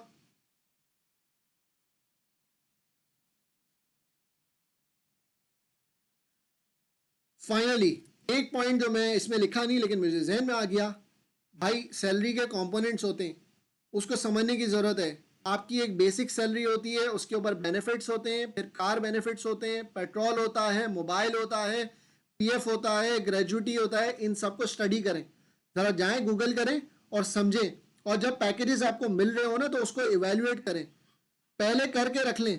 सर इसमें तो क्वार्टरली बोनस मिलता है, वहाँ पे तो एनुअल मिलता है, वो तो मुझे पता ही नहीं था। तो भाई पहले जाके वर्किंग कर लेते ना कि क्वार्टरली बोनस को मल्टीप्लाई बाय 4 कर लो, और वो एनुअल बोनस जो है वो एक दफ़ा मिल रहा है उसको भी ज़रा देख लो। एनुअल बोनस जो है वो बेसिक पे मिलता है, ग्रॉस पे मिलता है, वो ज़रा चेक कर लो। तो ज़रा समझने की ज़रूरत है। यहाँ तक सब लोग मेरे साथ हैं? एंड फाइनली जो भी आपका आखिरी प्रोसेस है, मेक श्योर आप कोई भी मिस स्टेटमेंट ना करो कि रेज्यूमे में लिख दिया मेरा इतने साल का एक्सपीरियंस है, एक्सपीरियंस लेटर अपना दिखाई नहीं पाए उतना। तो भाई जो आप कर सकते हो और जो आपने किया है उसको मनोवन सही लिखो।